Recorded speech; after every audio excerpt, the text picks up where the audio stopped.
November 24th, 1971, the day before Thanksgiving. Dan Cooper, also known as Db Cooper, shows up at the Portland, Oregon airport looking like your average business traveler. Clean-shaven dude in a business suit, holds a small paper bag and a briefcase. He pays $20 in cash for a short flight to the Seattle-Tacoma SeaTac airport. Witnesses would claim later he looked like he was about 35 to 40 years old. He had receding black hair, wore wraparound sunglasses, and chain smoked. The Portland ticket agent he approached at the counter that day, Hal Williams, gave him seat 18C in coach. He'd be taking Northwest Orient Airlines Flight 305, a Boeing 727 with the capacity of 94 passengers. Only 37 customers would be on board for the half-hour jaunt that day. Shortly after takeoff, Db Cooper got the attention of stewardess Florence Schaffner and handed her a note. She assumed it was one more in a long line of come-ons for men traveling by themselves on business, because apparently that happened all the time in the 1970s. She stuffed the unread note in her pocket and headed down the aisle. When she came back down the aisle, Db Cooper waved her over, motioned for her to lean in close, looked directly into her eyes, and calmly said, "You'd better read that. I have a bomb." And that is how the mysterious man we know by the name of Db Cooper kicked off one of the very few successful airplane hijacks in U.S. aviation history. And this mystery is thoroughly explored, including who investigators, both professional and amateur, think Db Cooper really was on today's Can You Believe the Balls Out of That Guy? I can't believe that he A, did that, and B, seems to have gotten away with it edition of Timesuck. You're listening to Timesuck.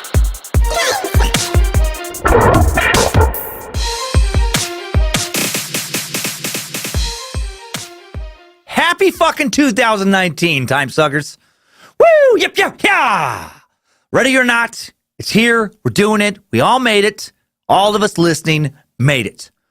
Is the quantification of time itself just a social construct? Kind of. I mean, seasons are real, though. Seasons are real, but it's up to us to decide what we call rotations around the sun, how we divvy up, the space in between, daybreak and the day end, I guess, as we rotate around the sun, flat earthers. We do rotate around the sun. You could say it's just another number, it's just another day. Yeah, but I think it's also an opportunity to begin anew. I'm a big believer in beginning anew. I've had a phoenix tattooed on my back since I was about 22 years old. I think since I was exactly 22 years old. So let's do it. Let's rise from the ashes of 2018, take a new shape, even if that shape is a replay of last year's shape. Get after those new goals, even if they're just a continuation of last year's goals.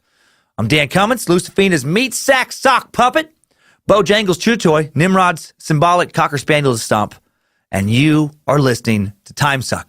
This is the cult of the curious. We got some learning for your learning muscle today. Oh, man, I'm going to suck you off today. I'm going to suck you so hard. I'm going to suck your knowledge wing, your memory sponge, your trivia organ. I'm going to suck it so hard. Hail Nimrod. But first, small limited run of silly new shirt is available. Hopefully Space Lizards haven't gobbled all of them up already. I think there's some left, because when these are gone, they're gone. So you gotta grab it quick. That's not just a sales pitch. There really is not going to be many left. Grab an A-Hole Air Banjo Academy t-shirt. Reserve your slot in the A-Hole Air Banjo Academy. Plink, plink, plink, plink, plink, plink, plink, plink, plink, plink, plink. You want skills like that? Get in the A-Hole Air Banjo Academy.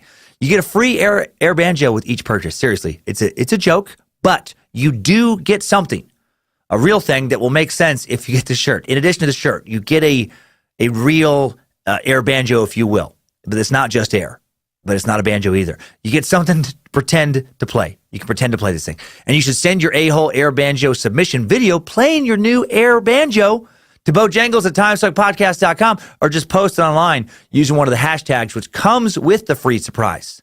It'll tell you how to do it. The shirt is made of 312% pure domestic piney beard puke. Hey, look here now. Have some puke. Blink, blink, blink, blink, blink, blink, blink, blink. It's made of another 100% Tug River Valley gunpowder. The shirt makes inbreeding legal, dentistry frowned upon. It goes perfectly with any kind of overalls. And it gives a legitimacy at both bluegrass jamborees and backwood moonshine distilleries. So get to air plucking, plinking, and planking, and paclinking, motherfuckers. That was fun. I have some TEDx Talk info for you. The title of my TEDx Talk is going to be Why Should We Still Trust Traditional Authority? And given my talk at the Kroc Center Theater here in Coeur d'Alene, Idaho on January 12th, I'll be performing in the 9 a.m. to 10:30 a.m. session. Probably hit the stage around 9:45 a.m. Sorry it is so early, but the 12th is also Kyler's 13th birthday. We tried to move things around as best we could, but you got other kids' schedules to consider, and then my daughter's birthdays are on the same time because her birthday's on the 9th. Yeah, so, the morning is what I had available. So apologies for any inconveniences that causes. You can get 25% off your ticket price when you use the discount code SPEAKER when you buy a TEDx ticket through the website www.tedxcda.com. I guess you don't need the W's anymore. Just do tedxcda.com. Link in the episode description. Thanks to Space Lizard patronage on Patreon. Patronage. That's a little bit of a tongue twister for me. We are donating $1,400 this month to the Pew Research Center. Thank you. The Pew Research Center is a nonpartisan fact tank that informs the public about the issues, attitudes, and trends shaping our world. They conduct public opinion polling, demographic research, content analysis, and other data-driven social science research. They do not take policy positions. And I've used their fantastic statistics in numerous sucks. And they rely on donations to survive. If you would like to donate to this organization, go to www, even if I don't think you need that anymore, .journalism.org. Probably just do journalism.org. I should probably get with the times. Or you can just click on the link in the episode description. But thanks for letting us do that, Space Lizards who are listening. Thanks so much for all the reviews as well. I checked in recently on iTunes and ratings, and the reviews you leave there, and of course other places, just continually remind me to give this my all. Because I can tell that so many of you appreciate it so much. So thank you for that. Thanks for giving me some purpose in my workplace life. The Happy Murder Tour, about to start. Check dancummins.tv to see so many 2019 dates all over the place. This month, the Comedy Connection in Providence, Rhode Island. Kicking things off in Providence, Rhode Island, one night only, Wednesday, January 16th. Then Connecticut, the Stress Factory in Bridgeport, Thursday, January 17th through Saturday, January 19th. On to upstate New York for one night, going to the Funny Bone in Albany, Sunday, January 20th. Then New Jersey, the New Brunswick, New Jersey Stress Factory, Thursday, January 24th through Saturday, January 26th. Then Madison, Wisconsin, Philadelphia, Pennsylvania, Salt Lake City, Utah, and more coming up in February. Fun. And now time for some mystery fun. All right, now that I got some fun announcements out of the way, let's get into the meat of this suck, you meat sacks. Let's suck off some DB Cooper.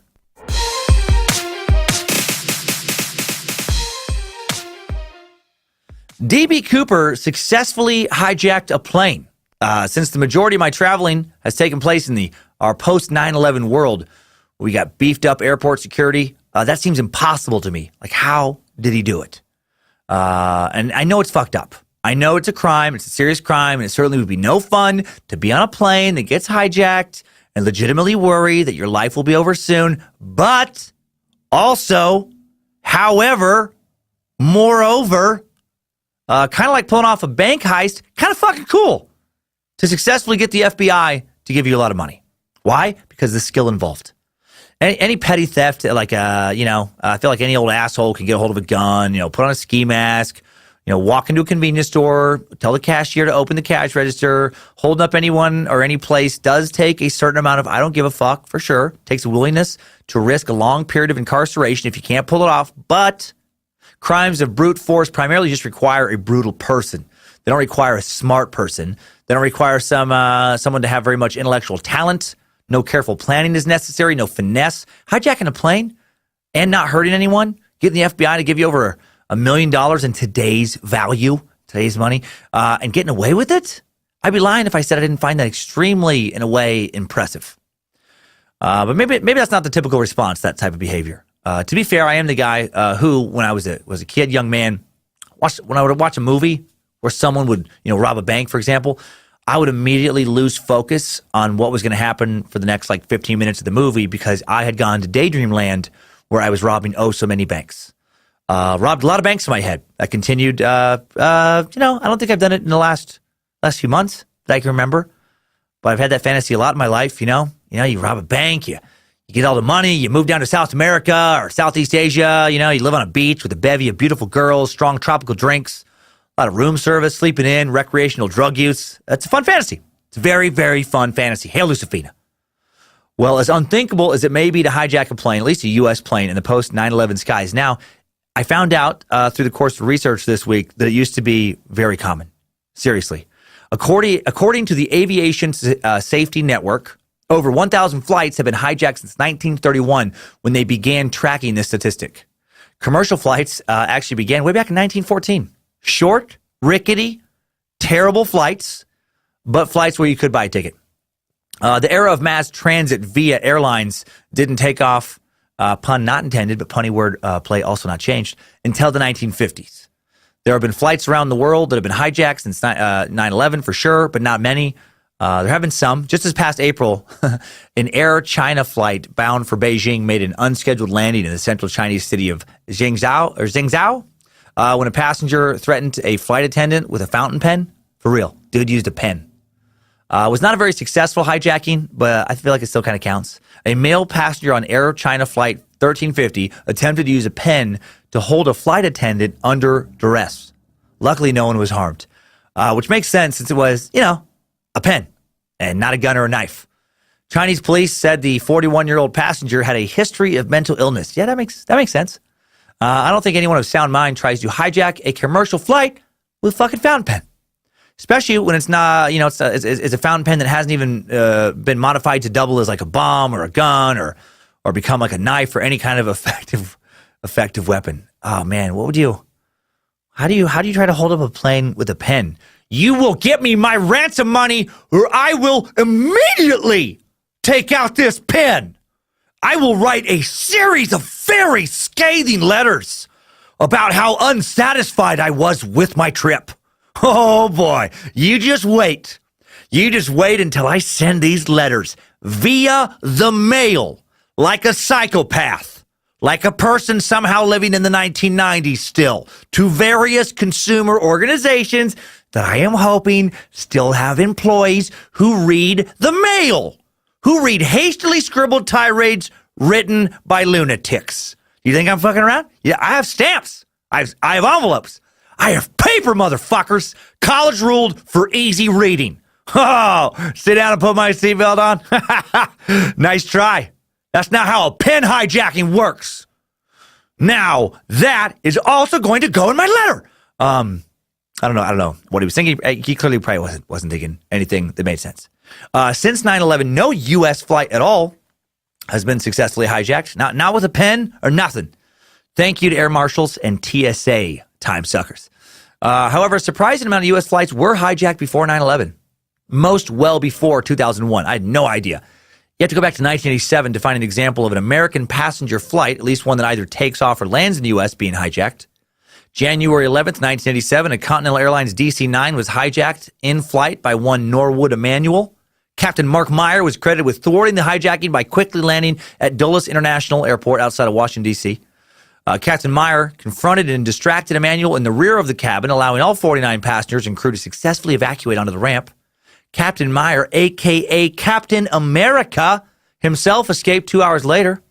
The FBI eventually talked Emanuel off of the aircraft. No deaths, no injuries. Thank you, Captain Mark Hero Meyer.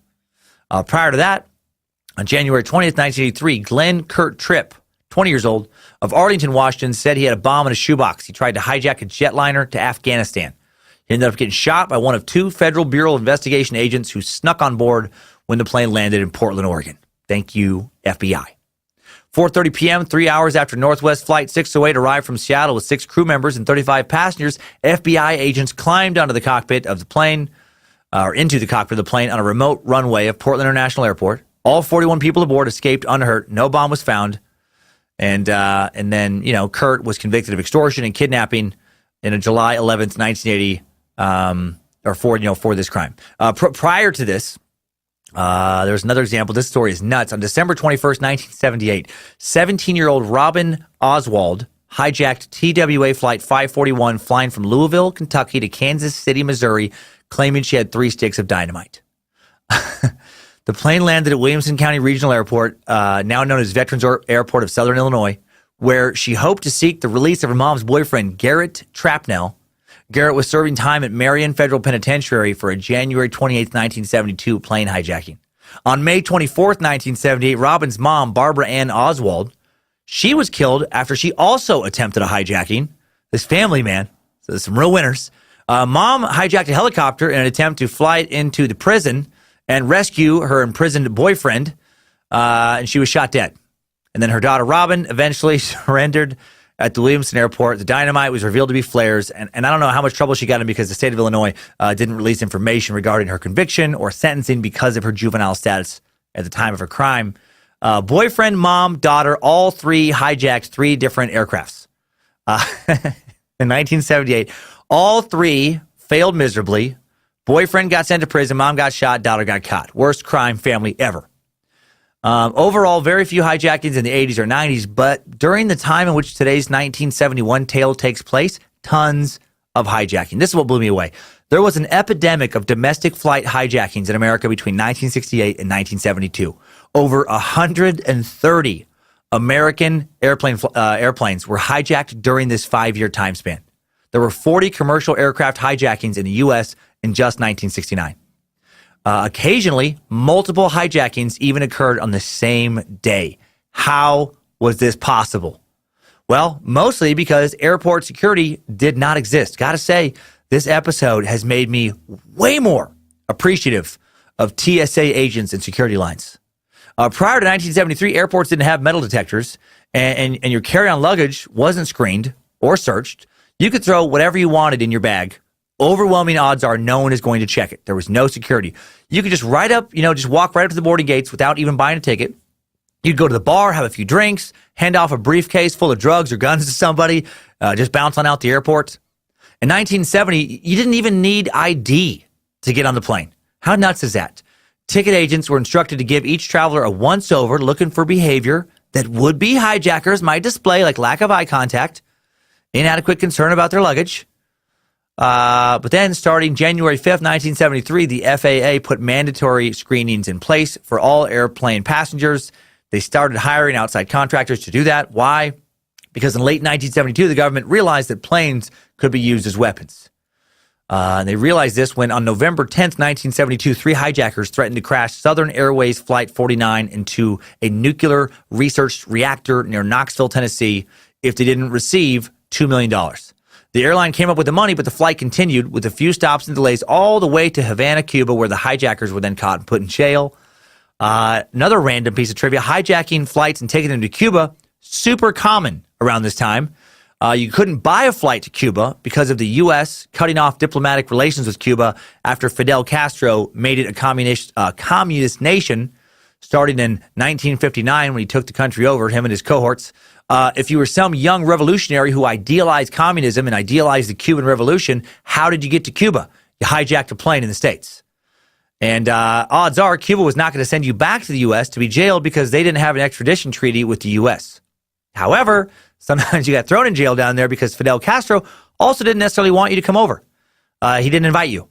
He didn't necessarily want some random American hippie revolutionaries flying into his country, and you could just end up getting tossed in the slammer like those 1972 hijackers, which is hilarious to me.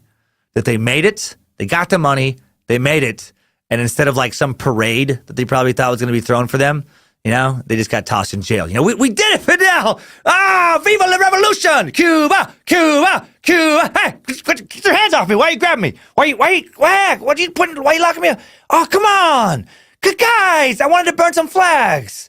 Talk about how much I hate America. God, come on! I wanted to smoke cigars. I want to ride around in the jungles on motorcycles and shoot machine guns and make my dad so mad. So like I said, realizing the planes could be used as weapons, the threat of loss of life on board and mass casualties on the ground was enough to move the FAA and government to act. Now passengers suddenly had to put carry-ons and metal items through an X-ray machine. They had to pass through a metal detector. Checked bags were inspected only for international flights. You couldn't just easily bring a handgun on your flight now. Oh, man. But before the 9/11 attacks, you could still bring blades up to 4 inches long aboard a plane. Baseball bats, box cutters, darts, knitting needles, scissors were still allowed on board. You could still go into the airport without a ticket. Just a normal, nothing to worry about here kind of guy. Just a guy with no, no ticket and a Louisville Slugger, hoping to take in a little batting practice on his way from D.C. to Denver. If he decides to get a flight. So yeah, so it's easier to hijack a plane when DC Cooper or DB Cooper DC. I'm putting myself in there. When DB Cooper did it in 1971 than it is now. Now I'd be afraid of getting tossed in jail for just saying the word hijack at the airport, which I do think is illegal. Although, random story that does relate to this episode, I did once accidentally bring a whole bunch of knives onto a plane. It was like 5 years ago. I was working at Gurney Productions in L.A. on some various reality shows, and the guy running the show, my buddy Todd Hurwitz, him and some other guys that had worked on a show called Porter Ridge we worked on that was filmed out in Indiana. While they were out in Indiana, they just got randomly into knives. Some of the people like on the show were into knives. They got into knives. Started off as definitely like just a total joke, and then they began to kind of like seriously get into knives. Still thought it was funny. Thought it was funny to bring them into the office, like ridiculous big like murder knives. Take them out during meetings, kind of taunt people, with it. Maybe stick it on the table if it was an old beat up table. It got weird. So of course I loved it, and I started also bringing in knives. And after a while, I had about 5 various, big murdery type knives in my laptop bag. And then being the forgetful fuck that I am, completely forgot about them when the knife joke was over. And then after working at the office, one day I just went to nearby LAX. We're only about a mile away, if that even, to fly out to a gig. Forgot, had a laptop bag full of knives, and remembered that I had all the knives in there as it was sliding down the conveyor belt going into the little screening box where the TSA agents can see inside it with their X-ray vision apparatus, and immediately started panicking inside. I just assumed I would be detained. I would probably end up in prison for some kind of attempted hijacking, just because I just imagine how it would look if I tried to explain what the truth was. Like, yeah, okay, this is not what it looks like. Listen, I like to joke around. Listen, this is totally normal. I like to joke around about murder knives at work. Me and the other guys, we think it's fun to wave knives at each other. The bigger, the better. And they're fun to threaten people with as a joking way. And I just started putting more and more knives in my laptop bag, as one does when they joke at work. And I forgot. And that's why I have a bag of knives. Why are you reading me my rights? Well, somehow the TSA screening agent didn't notice the knives. He was busy joking with another agent, and they just slid right on through the machine. And I felt both immensely relieved and also kind of terrified that somebody else could theoretically also just bring a bag of knives into the airport. But back in 1971, you could bring a bag of knives into the airport every fucking time you flew. You could fly every week for the whole year, and you could be a knife salesman and just carry a carry-on luggage full of knives on every flight. It's so crazy to me. While Cooper is the most famous hijacker of this kind of hijacking era to hijack a plane, there are some other very interesting hijacking tales I wanted to share with you before we get into DB. Not going to spend a lot of time here, but these are very interesting to me. Let's first talk about tough Italian name, Raffaella Minicello. I feel like if you throw your arm into it, which you can see if you watch this on YouTube, Raffaella Minicello. That really helps with the Italian accent. Raffaella Minicello, a native of Milito Urbino, Italy, who had immigrated to Seattle as a teen. Minicello, I'll stop with the yelling, earned a Purple Heart as a Marine in Vietnam. Upon his return to California's Camp Pendleton in April 1969, he came to believe that his unit's paymaster shorted him $200 in salary. This is where this all starts, this hijacking. Starts with him thinking that he was slighted $200 by his unit paymaster. Despite the relative pettiness of the disputed sum, the 19-year-old Marine considered himself a victim of a great betrayal. He wasn't going to let this shit slide. So one night in May 1969, Minicello decided to make things right, at least in his mind. He pounded 8 cans of beer, specifically 8, as it says, he threw back 8 cans of beer, broke into Camp Pendleton, took precisely $200 worth of radios and wristwatches. If you're not going to give me my money, I'm going to take $200 worth of radios and wristwatches, all right? Even Steven. Well, when the Marine Corps found out what he'd done, everyone agreed that it was fair, and that was the end of it. No, of course not. No, he was court-martialed for burglary. Then in September of 1969, worried about his upcoming court-martial trial, facing the possibility of imprisonment for this crime, he decides to flee back to Italy rather than face trial. On Halloween, 1969, this crazy motherfucker took a bag, as one could do back then, took a bag containing a disassembled M1 rifle, a 30 caliber semi-automatic rifle, 250 rounds of ammunition, took this on a bus to the Los Angeles International Airport where he bought a ticket for TWA Flight 85 to San Francisco and got on board with all these rifle components and all these bullets. He takes 2 shots at Canadian Club aboard the Boeing 707, and he goes into the bathroom, in the lavatory, where he just brings his bag, as people do in airplanes, not suspicious, and he puts his gun together. He just assembles the rifle in the bathroom. It pops out, points it at a flight attendant, and demands to be taken to New York. The plane stops in Denver first to get fuel, and Minichiello releases the passengers, except for the crew. As the jet refuels, he informs the captive crew that New York is not the ultimate destination, but that he's actually trying to get back to Italy, a country that is going to understand why he considered the Marines' $200 slight such a grave affront to his Italian honor. The FBI tries to stop Minichiello at John F. Kennedy International Airport, New York, where the jet makes, another refueling stop. Agents in bulletproof vests surround the parked plane, hoping either to frighten him into surrendering or to mount a decisive assault. And then Minichiello responds by firing his M1 into the roof of the fuselage. The startled agents back off, allow the plane to depart on its long journey to Rome via Bangor, Maine, and Shannon, Ireland. He did it. He actually got this airplane to Rome. Minichiello avoided capture at Rome's airport by taking an officer hostage, stealing the policeman's car. He found brief sanctuary in a rural church where police tracked him down on November 2nd, 1969. As he was hustled away, he said, "Countrymen, why are you arresting me?" He was sentenced to only 18 months in jail. And then he was out in 14 months. He only got 14 months for hijacking a plane with a rifle and then getting, this plane all the way to Rome. When is this movie coming out? How has this movie not been made? America wanted to try him and send him to prison, but Italy refused to extradite him. And then he became a national folk hero in Italy. He was a handsome dude. He became like a heartthrob. Got married, had some kids, still lives in Italy happily, as far as I know, to this day. How crazy is that shit? Okay, one more interesting hijacking story from this era, and then on to Cooper's story. June 3rd, 1972, Western Airlines Flight 701 flying from Los Angeles to Seattle is hijacked by 4 tour of duty Vietnam vet Willie Roger Holder, a man who saw significant combat in Vietnam and a man who was a member of the African-American militant group, the Black Panthers. A group we'll be sucking on next month, by the way. Helping him on this hijacking was his 20-year-old hippie girlfriend, Catherine Marie Kirkow from Coos Bay, Oregon. Holder came up with a plan to try and liberate another Black Panther, Angela Davis, who was on trial for conspiracy to commit murder. His plan was he wanted to hijack a plane, exchange the passengers for Davis's release and some money, and then take Davis and the money to North Vietnam.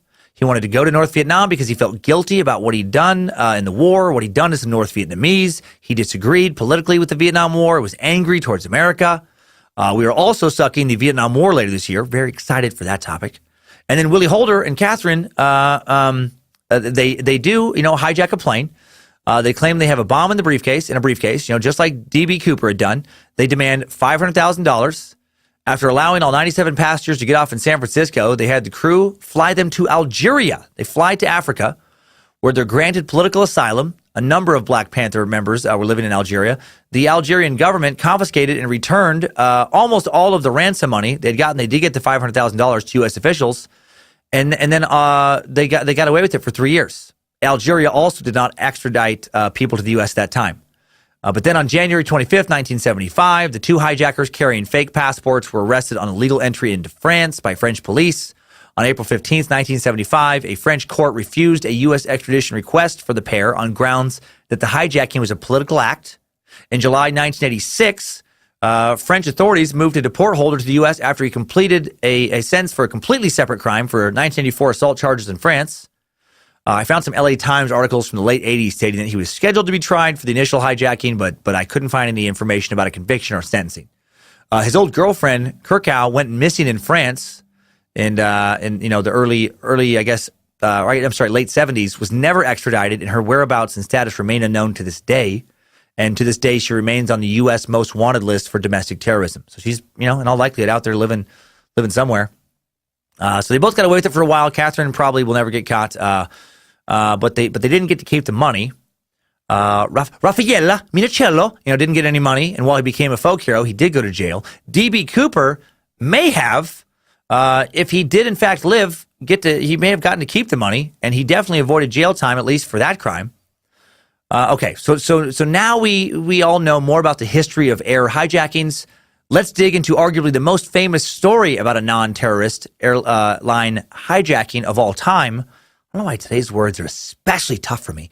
Time for today's DB Cooper Timesuck timeline right after today's sponsor. Timesuck is brought to you today by The Great Courses Plus. The Great Courses Plus is an online streaming service. We love them here at Timesuck that gives in-depth information on a huge variety of different topics. Learn about virtually anything you're interested in, with thousands of lectures to explore across history, human behavior, science, travel, cooking, and more. All the information is reliable, fact-based, and presented in a truly engaging way. The Great Courses Plus gives you the opportunity to learn from experts who are not only knowledgeable, but incredibly passionate about their subjects. I'm looking forward to checking out their new series on astrophysics, because I don't understand astrophysics, but I want to. I want Princeton professor Joshua N. Wynn, PhD in physics, to teach me how space works. How is astrophysics different than astronomy? How is astronomy different than astrology? Do tarot cards have anything to do with black holes? Do black holes have anything to do with Soundgarden? I have a lot of learning to do. So watch or listen to the Great Courses Plus, on your schedule. Access courses easily at any time from anywhere with the app. The Great Courses Plus will enrich your life. And as a time sucker, you can sample it for free with unlimited access to learn about anything. Start your free trial now only at thegreatcoursesplus.com/timesuck. That's thegreatcoursesplus.com/timesuck. Link in the episode description, or link to the deal from the sponsor section of the Timesuck app with just a push of a button. Now time to hit that timeline button. Strap on those boots, soldier. We're marching down a Timesuck timeline.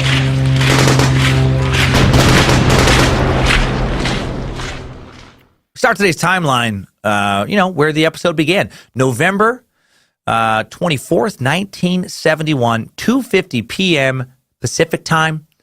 There are no tales of DB Cooper's childhood or life leading up to the hijacking to dive into, because we don't know for sure who DB Cooper was. That's obviously why this is a mystery. Who was this DB Cooper? I had to verify that date, so I had to scroll up my notes for a second. It didn't sound right for me. Somehow November 24th, I was like, no, wasn't it November 21st? No, it was in fact November 24th. We don't even know if DB Cooper was his real name. More on possible suspects of who the real D. Cooper may be after the timeline. So quick recap of, how the show started. Someone calling themselves, Dan Cooper, a.k.a. DB Cooper, shows up at the Portland, Oregon airport in a business suit, holding a small paper bag and a briefcase. He pays $20 in cash for a short flight to the Seattle-Tacoma SeaTac Airport. The flight departs on time at 2:50 p.m. Shortly after takeoff, he gets the attention of flight attendant Florence Schaffner, hands her a note just after 3 p.m., informing her that he has a bomb. When she doesn't read it, he quietly, calmly tells her, "You better read that. I have a bomb." After getting her attention, probably the best and worst way to get a flight attendant's attention is to tell them you have a bomb. Only way you could probably make it worse is by adding more details like, "and I will blow us all to hell." After getting her attention, Cooper indicates towards the soft leather briefcase he's kept on his lap. He puts back on the sunglasses he's just taken off. Florence walks away, takes a note out, reads it. After a few moments, she approaches another one of the flight attendants, Tina Mccoy, and a moment later, the two women walk into the cockpit where Captain William E. Scott reads the note. Captain Scott then immediately contacts Seattle-Tacoma Air Traffic Control, setting off a chain reaction of alerts to the Seattle Police and to the FBI. FBI agent Gary Tallis, a Northern California native, and his first office assignment was among the Bureau men alerted. He was just out of the academy. He was immediately dispatched straight to Northwest Airlines SeaTac headquarters, where he introduces himself. Supervisors at the FBI office in Seattle told Tallis to stay put, wait for reinforcements who would arrive shortly. Other agents, meanwhile, had contacted Northwest Airlines president Donald Nyrop about the hijackers' demands. The aviation executive told the agents in no uncertain terms that if the hijacker wanted $200,000 and two parachutes in exchange for the safe release of the passengers and many of the flight crew. He would get Northwest's complete cooperation. And then he said, JK, let him blow those fuckers up. What do I care? Why are you bothering me with this bullshit? We have insurance. I'm not on the plane, so they can all suck my 7-figure annual salary dick. And then he hung up the phone, and he went back to cheating on his wife with his new secretary. No, he didn't say JK or doing that last stuff. He did tell the FBI to give Cooper the money. Nyrop had no interest in risking one of his planes exploding. Meanwhile, back on the plane, Captain Scott sent flight attendant Florence Schaffner back to Cooper, who had taken a seat by the rear window. Schaffner sat carefully beside him in the aisle seat. Cooper showed her the contents of his briefcase, which was actually technically in a attaché case. It's a word I don't like to say. That basically just means briefcase, so I'm going to call it briefcase. Schaffner saw wires, a large battery, several red cylinders that looked a lot like dynamite in Pooper Cooper's briefcase. I am the only one who calls him Pooper Cooper, by the way, that I know of, and only because it rhymes and because it makes me smile. So please don't read into that. Please don't go around telling people that you love the Pooper Cooper story unless you want people to think you're an idiot. Or that I'm an idiot for telling, you that he was called Pooper Cooper. Cooper, not Pooper Cooper, told Schaffner, tell your pilot to stay in the air until they've got the money and chutes ready in Seattle. Cooper knew that it would take a little bit of time to assemble all the money he wanted in $20 bills, especially because he had stipulated in his note that the bills had to have random serial numbers instead of being sequential. The FBI honored that request, but did manage to have all the serial numbers begin with the letter L, signifying that the bills had been issued through the Federal Reserve Bank's San Francisco office. Also, nearly every bill was dated to 1969. The money was the easy item for the FBI to get a hold of. The harder item was the parachutes that Cooper had requested. When he was told that the parachutes were coming from McCoy Air Force Base in Tacoma, Washington, Cooper turned them down because military chutes open automatically. Using flight attendant Schaffner as his go-between, Cooper explained that he needed civilian parachutes that were equipped with user-controlled ripcords. These chutes would allow him to decide when to deploy his chute. Frantic phone calls ensued to find the chutes he wanted. Finally, the Seattle police got the owner of a local skydiving school on the line and persuaded him to help. So now the parachute crisis is averted. Investigators were initially confused by why he wanted 2 parachute sets instead of one. Was he going to insist that one of the flight attendants or one of the crew members go with him? Cooper, we now know, never intended to bring anyone with him. His request for 2 chutes speaks to his criminal genius and thorough preparation in this case. Ask for 1 parachute, and there's a chance that the FBI sabotages it so you can't escape with the money. Right? It makes it so it doesn't work. A chance they could take you out without ever firing a shot. Ask for 2 parachutes, and now it looks like you may take a hostage with you. And, now you know that the FBI is not willing to risk their life, so you know that both parachutes for sure work. I would have never thought of that. Once the FBI had the chutes and the money, word was passed back to Flight 305, which was now in a holding pattern above SeaTac. Cooper was informed that upon landing, he would be given the ransom of $200,000, equivalent to $1.2 million, roughly in today's money. He'd be given 21 pounds of $20 bills in exchange for the safe release of the passengers. He was also assured 2 sets of parachutes, meaning 2 backpacks and 2 emergency backup chest packs. While all of this is going on, while flight attendants, the passengers, and the pilots, the airline executives, and law enforcement are internally freaking the fuck out at the possibility of an airline explosion, witnesses would report later that Db Cooper stayed completely calm. He seemed totally relaxed, like he was James Bond or some shit. He just, chain smoked us Raleigh cigarettes, sipped a bourbon and 7. Florence Schaffner and the other flight attendants said Cooper was also especially polite, respectful, and courteous. Despite the surreal circumstances, Cooper offered to pay flight attendant Tina Mucklow for his drink. That's weird. He's hijacking a plane for $200,000, but he's still willing to pay for his drink. Curious, What was he worried that if he didn't, the crew would have to pay for it? Did he not want to get Tina or Florence or anybody in trouble? Was he generally not a criminal? Did he just have some beef specifically, with the airline? Tina Mucklow later disagreed with descriptions of Cooper disseminated by the FBI, which called him a foul-mouthed drunk. She said he seemed rather nice, seemed thoughtful. She later reported that Cooper had even insisted that dinner be brought on board for the crew members he had kept on the plane with him after landing at Seattle, or at SeaTac. Word came from the ground at roughly 3:50 p.m. that all of Cooper's commands had been met. The landing was only a half hour late, which is really impressive to me. Like, this is all happening so fast. The flight time between Portland and Seattle, the in-air portion of the trip, not counting taxiing out to and from the gates, is only a little over a half an hour, right around 34 minutes. Depending on how much wind, and how much fuel the pilot decides to burn up if they want to really kind of floor it. And you don't get a drink service the second you're up in the air. You don't get any service at all, in my experience, generally until you've climbed above 10,000 feet. So this has all happened within an hour. Like, he gives the note to Florence Schaffner probably 10 or so minutes into the flight, 3:05. She gives it to the pilot. He radios it in. The FBI couldn't have even known what was going on until at least 15 minutes after takeoff. So within 45 minutes, they get all this shit together. That's impressive. Cooper told the captain to taxi the jet to a brightly lit location when they landed, far out on the tarmac, and he stipulated that only one person bring out the money in parachutes. When the lone Northwest Airlines employee stopped the vehicle not far from the 727, Cooper directed flight attendant Mccoy to lower the aft stairs. He then watched closely as she met the employee at the bottom to take the parachutes and then the cash stored in the bank bag. And then at 5:30 p.m., according to FBI transcripts taken from flight crew testimony, Cooper opened the delivered money bag, making sure there was no funny stuff. Less than 2.5 hours after handing Florence Schaffner his note, roughly the time it takes to watch a movie, Cooper now has a bag of $200,000 in cash. Both Mccoy and Schaffner reported that he, quote, jumped up and down with joy. Childlike after realizing he got the money. I bet he did, I got $200,000! I got $200,000! Money, money, money, money! Money! They didn't make a DB Cooper movie. I was thinking maybe start like Bradley Cooper as DB Cooper. All right, that scene would be so great. When he gets that money, and he's so excited, looks, and it just hits him. And then just cut to a quick montage of what's going on in his head. His running up and down the aisles, just throwing money, throwing money around him.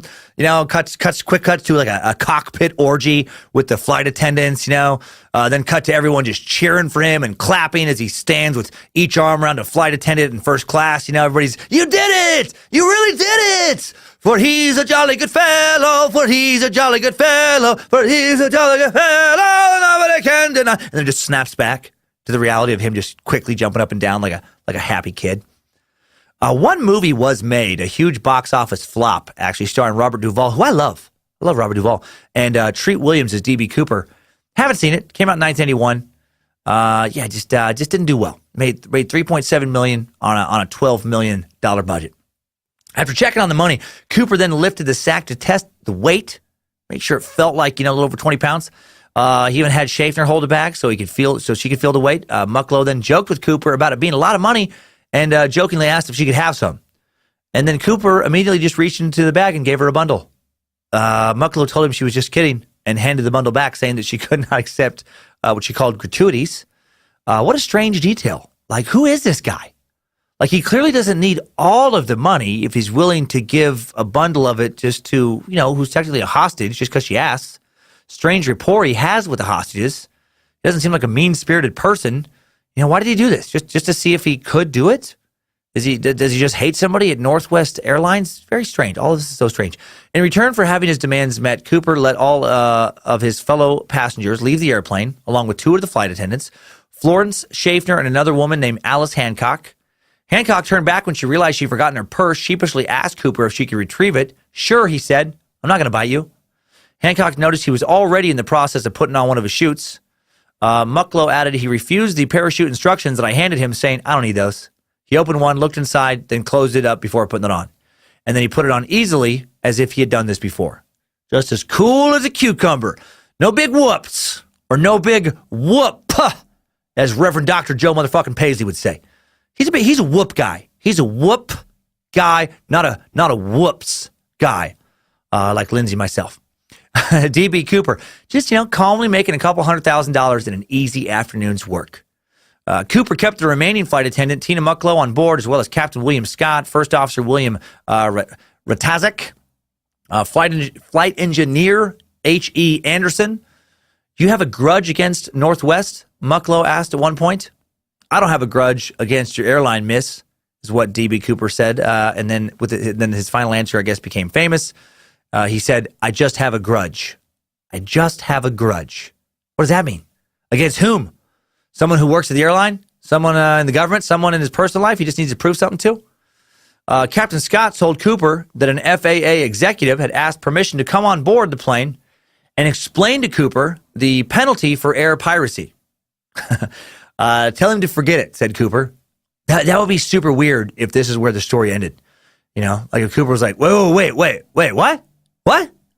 You're saying that air piracy is a felony?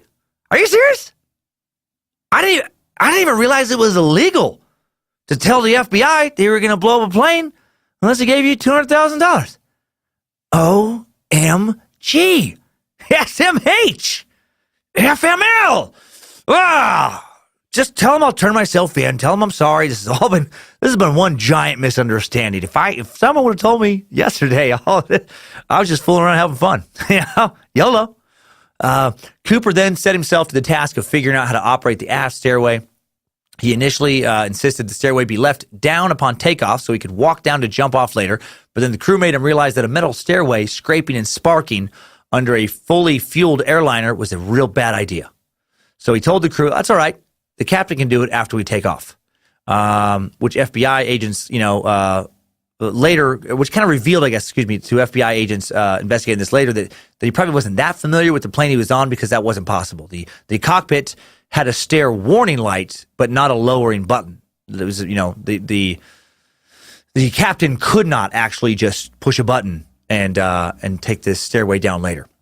Using what was normally the jet cabin's phone, the hijacker then told the cockpit crew precisely what he wanted them to do next. He said that the altitude had to be, held to 10,000 feet or less. The wing flaps needed to be set to 15 degrees, and the airspeed must not exceed 150 knots, aka 200 miles an hour, with the wheels left down and the cabin pressure off. That way, he would not be shot into the night like a bullet when the stairs were lowered. And Captain Scott, Cooper said, I'm wearing a wrist altimeter, so I'll know what your altitude is. So this showed that while he wasn't totally familiar with his exact model of plane, he was familiar with what he needed to do to successfully jump out of it. He was either an experienced jumper, possibly a former paratrooper, or someone who at least had really done their homework on how this all works.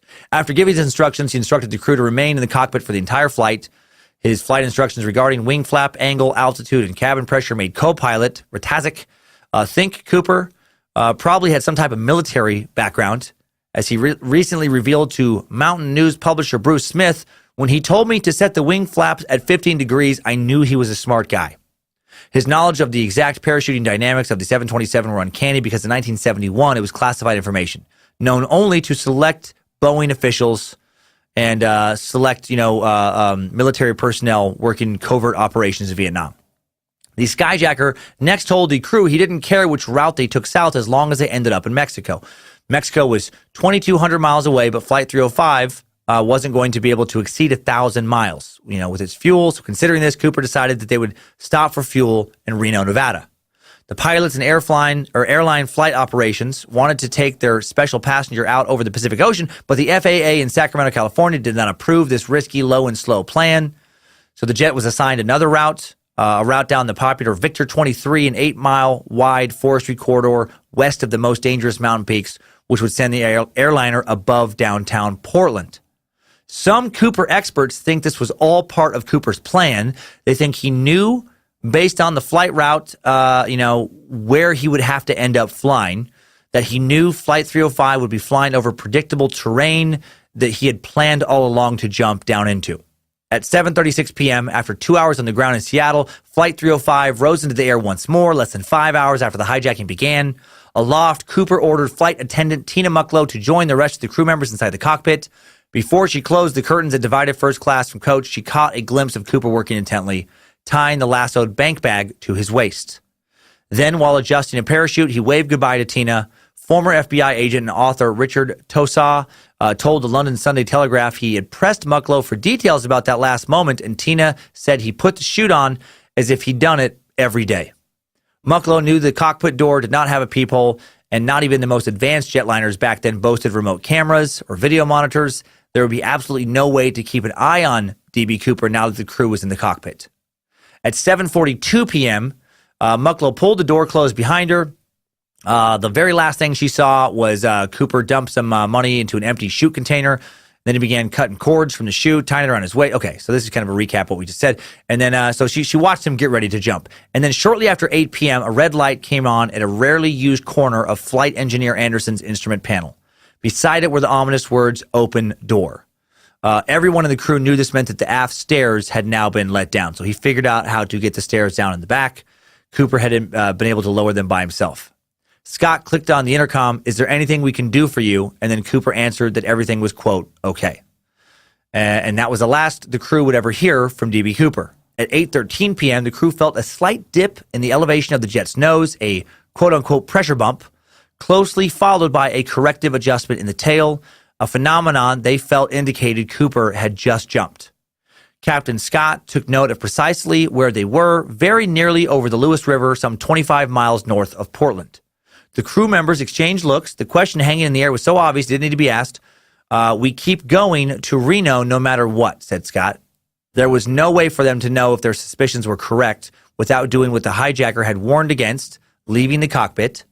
2 hours later, at 10:15 p.m., Flight 305 landed at Reno Airport. There was a shower of sparks, flying up from the dangling stairway, scraping along the runway underneath the plane.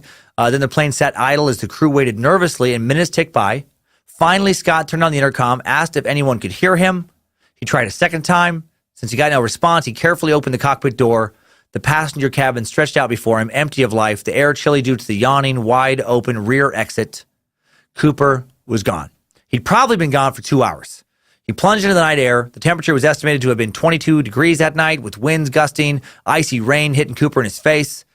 Then there were spiked treetops and jagged mountain cliffs waiting to greet him below. It would be a death plunge for most people, and many think that's exactly what happened, that Cooper died that night. But that's pure speculation. A body has never been found, nor strong evidence of his death.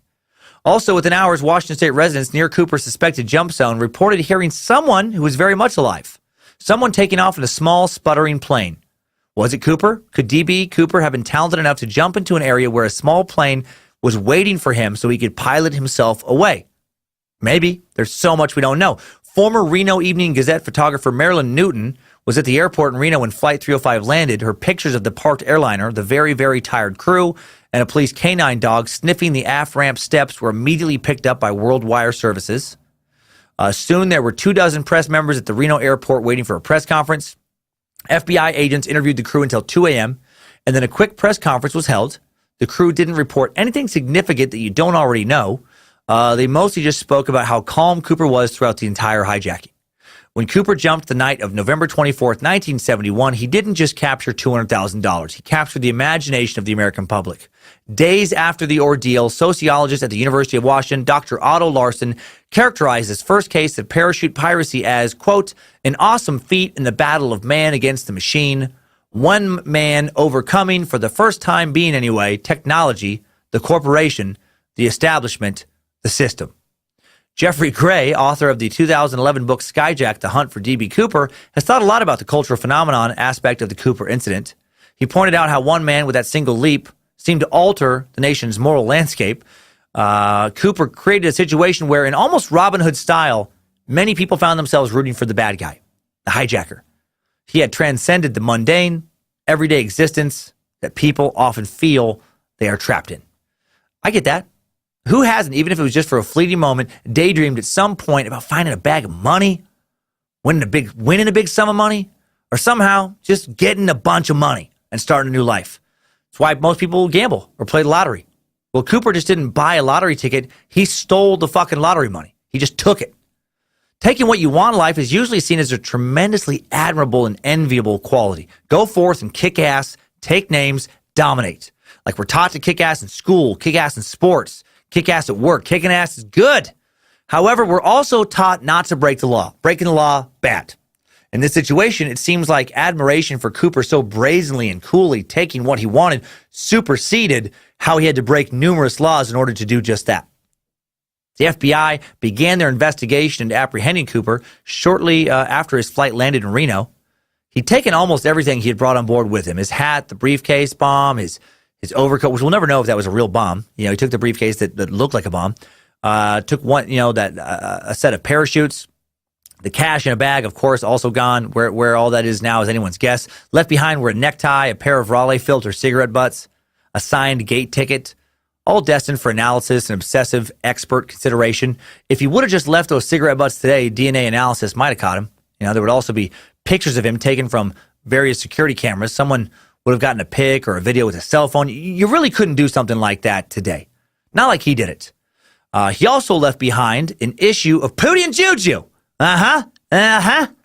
FBI agents found a copy of issue 93 of Pootie and Juju, America's most famous and beloved comic book, that witnesses would later testify to Db Cooper reading on the flight. The issue was called Crackerjack Hijack.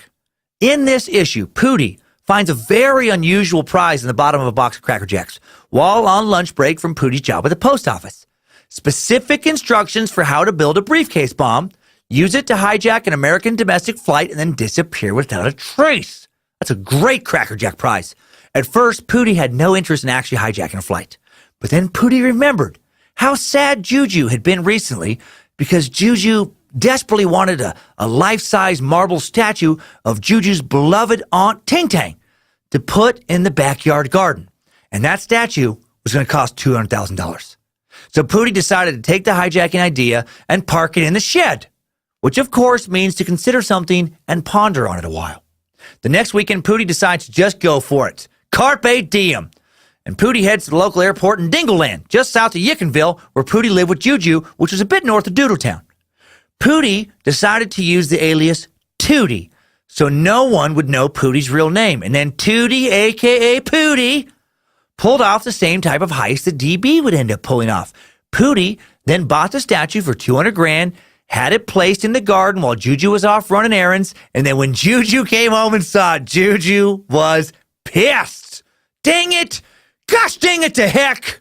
Pootie grabbed the wrong family picture. Now they had a life-size statue of Juju's Uncle Zoot Scoot instead, which was especially unfortunate because, as you probably know, Uncle Zoot Scoot suffered from a pituitary gland abnormality and grew to be just under 8 feet tall. To be fair, other than the height situation, Zoot Scoot looked a lot like Ting Tang. And then when Pootie tells Juju how Pootie got the money, Juju reminds Pootie that they could have used that cash to pay off their mortgage instead of buying a huge, ugly garden statue. Pootie just shrugs and says, "Too little, too diddle, Juju," which enrages Juju further, who screams, of course, "Put it in your lunchbox, Shirley," and then adds, "That's my line. Too little, too diddle, Pootie." The end. Been a while. Been a while since we heard from those two strange little creatures. I missed them. I've missed them. Sometimes I wish I could just swing through Yickenville and visit them myself. And of course, Pootie and Juju have nothing to do with DB Cooper. If you're confused, new listener, you should be. That was weird. That was especially weird. Okay, so November 25th, 1971, we're back. The morning after the hijacking, Thanksgiving Day, search parties began to look for Cooper.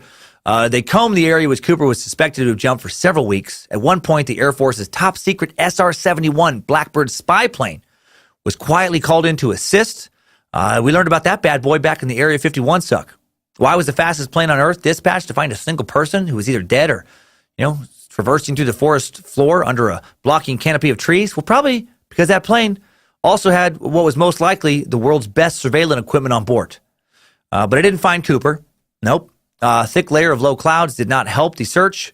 There was actually 5 different attempts at photo reconnaissance. Part of that initial FBI search party, a member was Gary Tallis, that rookie agent who was first on the scene at the airport in Seattle. On Thanksgiving morning, he entered a room with a cross-section of law enforcement personnel, including seasoned FBI agents, other first office agents like himself, and sheriff's deputies, state troopers, police from several jurisdictions. Longtime, highly respected FBI agent Tom Manning delivered the briefing. He showed a map and talked about the route the plane had taken and assigned search tasks. Tallis was put into a helicopter because he had modest experience with parachute jumping, which seemed to lend itself to the job of hovering throughout the region, looking towards the ground with the hope of spotting Cooper. Tallis described the area as mountainous, adding, "It was really stormy weather, a lot of cloud cover, fog, that kind of thing. And I remember flying through clouds, then coming out, and here's these mountains right here." Tallis didn't agree, at least in the beginning, with colleagues who believed that Cooper did not survive the jump. He later said, "My first impression was that we would find his chute and we'd find him with a broken leg. I never thought he had a problem leaving the airplane. And in fact, I volunteered to jump out of a 727. The injury comes when you impact the earth. I really never even considered the fact that he could have walked out or had been picked up. The areas we searched did not have roads." Tallis was surprised at how sure others seemed to be that Cooper couldn't possibly have survived, at least for a couple weeks. Not so much as a trace of Cooper or his bright yellow and red parachute ever turned up. Rather than conclude that Cooper could have simply hiked to freedom, however, Tallis eventually chose to agree in part with the prevailing wisdom at the FBI, which was that although they couldn't find his remains, Cooper must have surely been dead. To me, that seems like a very convenient stance to take, right? Just go ahead, hijack a plane, get us to give you the money. Fine, sure, go ahead, do it. You won't live to spend that money if you jump out of that plane. You're not gonna live if you parachute out. I mean that's the message you would want the public to hear to discourage more people from hijacking planes. During a time when plane hijackings are already out of control. When he was interviewed decades later, Tallis speculated that Cooper had been injured when he hit the ground, buried the chute, probably unable to get out of the wilderness because there was no roads, wound up with, quote, his bones scattered all over the world after scavenging birds and small animals picked his rotting body apart. But a fast-growing faction of Cooper as Robin Hood enthusiasts insisted that the absence of physical evidence negated the so-called splatter theory that had been popularized by the FBI. While FBI agents in Oregon and Washington scoured the ground looking for Cooper, other agents in the Washington, D.C. headquarters spent their Thanksgiving searching the Bureau's crime records. If Cooper was dumb enough to use his own name, they wanted to grill every Dan Cooper they could find who had a felonious past. One of the people they ended up speaking to was a man who was inconveniently named Db Cooper, who happened to live in Portland, Oregon. They soon determined he had nothing to do with the hijacking. That'd be a bummer, man. It'd be an unfortunate name in that situation. I lived down the street from another Dan Cummins right after I graduated college, who apparently loved nothing more than getting credit cards, maxing them out, and then never paying them. And I had his debt collectors harass me for years trying to get his money. Probably worse to have the FBI show up at your door thinking that you hijacked a plane. Although, cooler story to tell, Was the FBI here earlier today looking for you? They sure were, ladies. A week after the hijacking, in early December, 4 letters, all signed Db Cooper, were mailed to newspapers. The first and fourth envelopes were delivered in Reno, Nevada. A daily in Vancouver, British Columbia received the second, and the third went to a paper in Portland, Oregon. Each of the letters made a point of ridiculing the authorities conducting the search, with 3 carefully composed from words cut out of papers and magazines and pasted onto a sheet of paper. When the authorities originally examined them, they apparently did not notice a possible hint about the sender and the postmarks. The Vancouver and Portland envelopes were rubber stamped in these towns, respectively, meaning that the writer very likely had been traveling through those areas when they were mailed. But the first and last envelopes, both sent to Reno from Northern California, were another matter. However, those letters have never led to his capture. Neither did a young boy's 1980 discovery of a rotting package full of $20 bills, $5,800 in all, that matched the ransom money serial numbers. Did DB intentionally leave some of that money to throw people off his trail? Did he accidentally drop some? Or is the rest rotting out there in the woods somewhere along with the rest of his body? After a few weeks, with nothing found, the search was called off. Leads in the Db Cooper hijacker case, including those letters, would be investigated by the FBI and other sleuths for the next 45 years. No one was ever found. The FBI finally closed their investigation into Db Cooper just recently on July 8th, 2016. However, despite the investigation being officially over, there are several interesting suspects to look at. So let's hop out of this timeline and check them out. Good job, soldier. You made it back. Barely.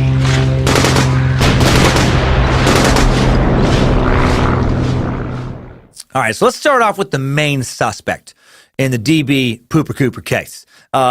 This man, out of the suspects that have been thoroughly examined, is who most seem to believe to be Db Cooper, Robert Rackstraw.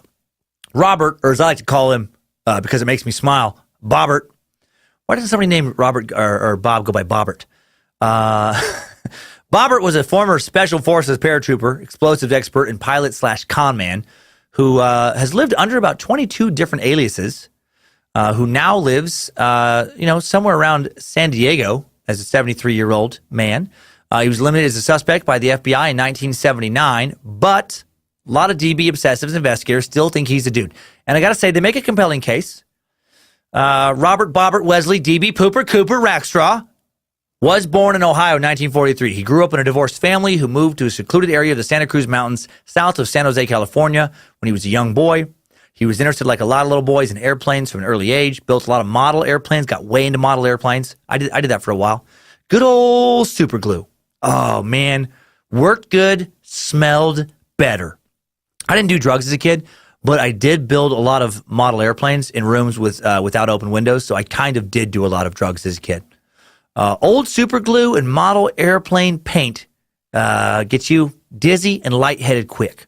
Unlike me, little Bobbert got more into planes than I did as he got older. When his family took a trip to Arizona to visit relatives in 1960, 17-year-old Bobbert got to meet his uncle, 48-year-old John Ed Cooper, a skydiver who would tally more than 2,000 jumps during his lifetime. Bobbert followed him around during the trip, hanging on his every word.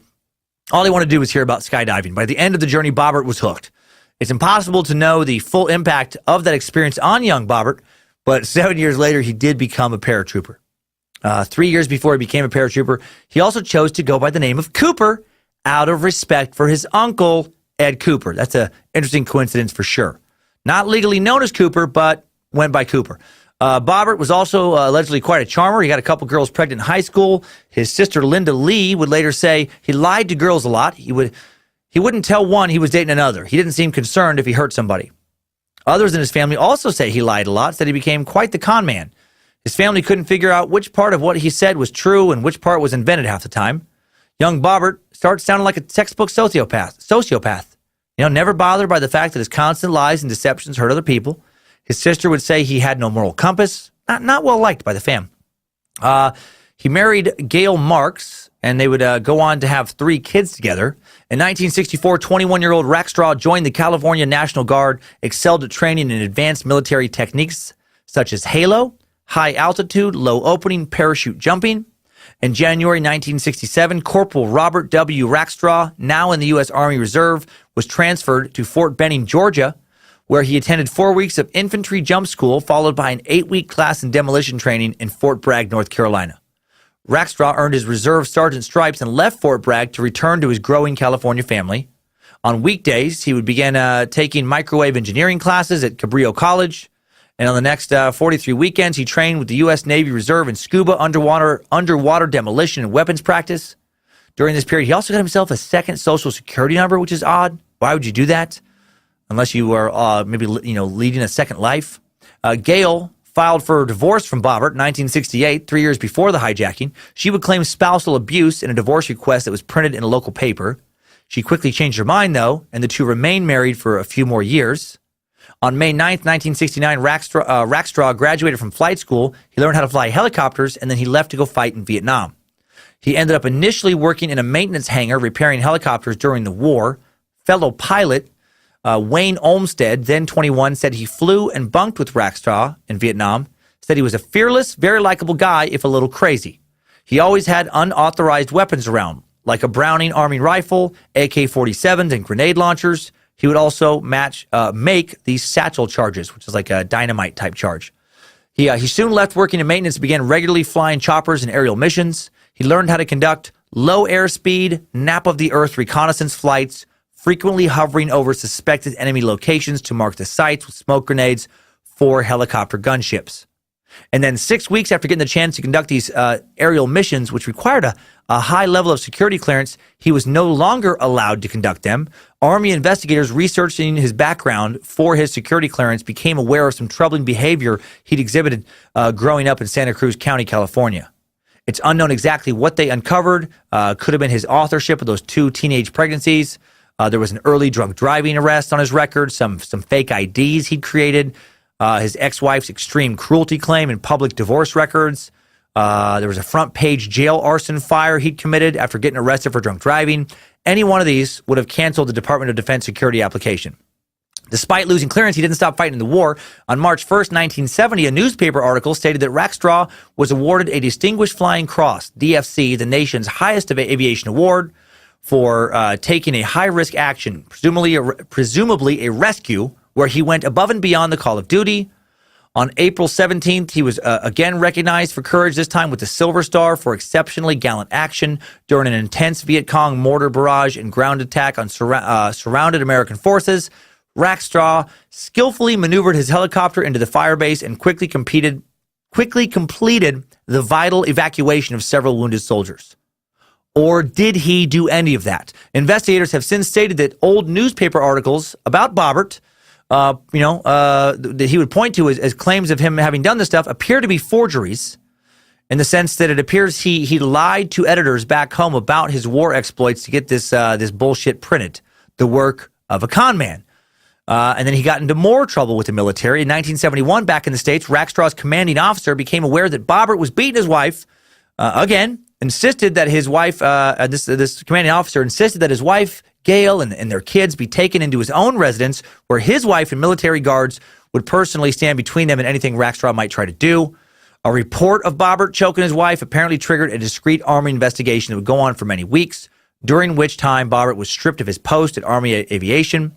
Meanwhile, the commander advised Gail, in the strongest possible terms, to end her marriage and leave him, saying she would be safest if she were far away from this man. 4 months later at Fort Rucker, on the very same day that he was certified for commercial helicopter and fixed wing instruction, Rackstraw got the paperwork for the divorce his wife had filed for. Then on June 21st, 1971, just 5 months before the Db Cooper hijacking, a flood of other past deceptions caught up with the 27-year-old Rackstraw. It had been discovered that he had never attended either the University of Southern California or San Jose State University, as he had claimed, let alone graduated from either place. In fact, Rackstraw had not even finished high school. What's more, it was established that he had lied numerous times about his military rank and exaggerated the number of medals he had earned. Rackstraw was now a documented con artist. He was compelled to resign in shame from the military career he loved for conduct unbecoming an officer. Official documents reveal he received a general discharge under honorable, as in below honorable conditions, which two county officials years later would characterize in his court records as less than honorable. An Army attorney explained that a general discharge is usually given to soldiers who have engaged in minor misconduct or have received non-judicial punishment under Article 15 of the Uniform Code of Military Justice. The biting words of a testifying Army superior read in a Stockton, California courtroom, one of the two worst lieutenants I have ever seen. His leaving the Army is a great asset to the service. So Rackstraw, now, no doubt now, is infuriated with his expulsion. He's very angry. He's a man bearing a grudge, as Db Cooper would soon claim. The day after getting kicked out, the disgraced Army liar immediately stops making payments on his leased car, packs up his belongings, takes off for the Pacific Northwest. Doesn't even bother to let his extended California family know where he's going. Bobbert decides to use his pilot qualifications to get work in Washington State. As he would explain years later, his plan was to start a light plane service for realtors in the Northwest, enabling them to have aerial photography done to show off their prime properties. One might argue that would also be the perfect way for a disgruntled pilot to take a thorough bird's eye look around at the rugged, heavily forested mountains between Portland and Seattle that Db Cooper would very soon jump into. It was an opportunity to exhaustively survey some of the harshest terrain found anywhere in the United States, analyze what possibilities might be at hand if someone were to someday perform a daring, dangerous parachute jump directly into that wilderness. Later in 1978, he'd get arrested on charges of murdering his stepfather. The case went to trial, but he was acquitted. In 1979, he faced charges of aircraft theft, possession of explosives, and check fraud. He spent more than a year in jail and was released in 1980. So, we have a guy here who was in the area of the crime when the crime went down, a guy with a documented knowledge of parachuting, like a lot of it, a con man, dedicated, documented con man, lied to the military, charming ladies man, was also a wife beater, but that charming ladies man, I think, comes into play with the way he kind of charmed those flight attendants. A guy who admittedly moved to the Northwest, basically just, went off the grid a few months before the hijacking occurred, who planned on doing, aerial surveillance work over the exact area Db Cooper jumped into. A guy with a fascination with explosives, a guy who was familiar with explosives, a guy who had chosen to go by the name of Cooper at one point. His uncle was paratrooper Ed Cooper. So I do see why so many think he could have done it. Also, retired Lieutenant Colonel Ken Overturf, Rackstraw's former Vietnam commander, believes that, this Bobbert had the skills to live through the jump. I don't believe the question of whether Rackstraw was capable of jumping from a 727 is even pertinent, Overturf would say when interviewed about Bobbert. He pointed out that jumping from that staircase is much easier than a side door jump. The jumper experiences a lot less turbulence from the rear than from the side. An experienced jumper, or even a really crazy, less experienced jumper, would have no issue with going out the back of an aircraft at an airspeed of plus or minus 200 knots. So he thinks it was very possible. Overturf added that Rackstraw had the intellect and capabilities to determine the best type of parachute and do the necessary calculations to make the jump and arrange for a successful recovery. But for reasons we'll probably never fully know, the FBI does not think that he's the guy. Another Cooper suspect who's gotten, I guess, the most recent press is a man named Walter Rekha. In 1971, Walter was witnessed hanging out at a bar at the Portland airport the day before the Db Cooper hijacking. He was overheard asking a woman if she thought B.D. Stupor was a cool name. When she said no, he said, all right, what about Pee-Pee Snooper? And when she said no again, he said, how about Easy Pooper? And then she got up and walked away. Minutes later, Walter was heard mumbling to himself, should have said DB Cooper. And then, sure wish I had $200,000. And then moments after that, he said, I'm going to hijack the fuck out of one of these planes tomorrow.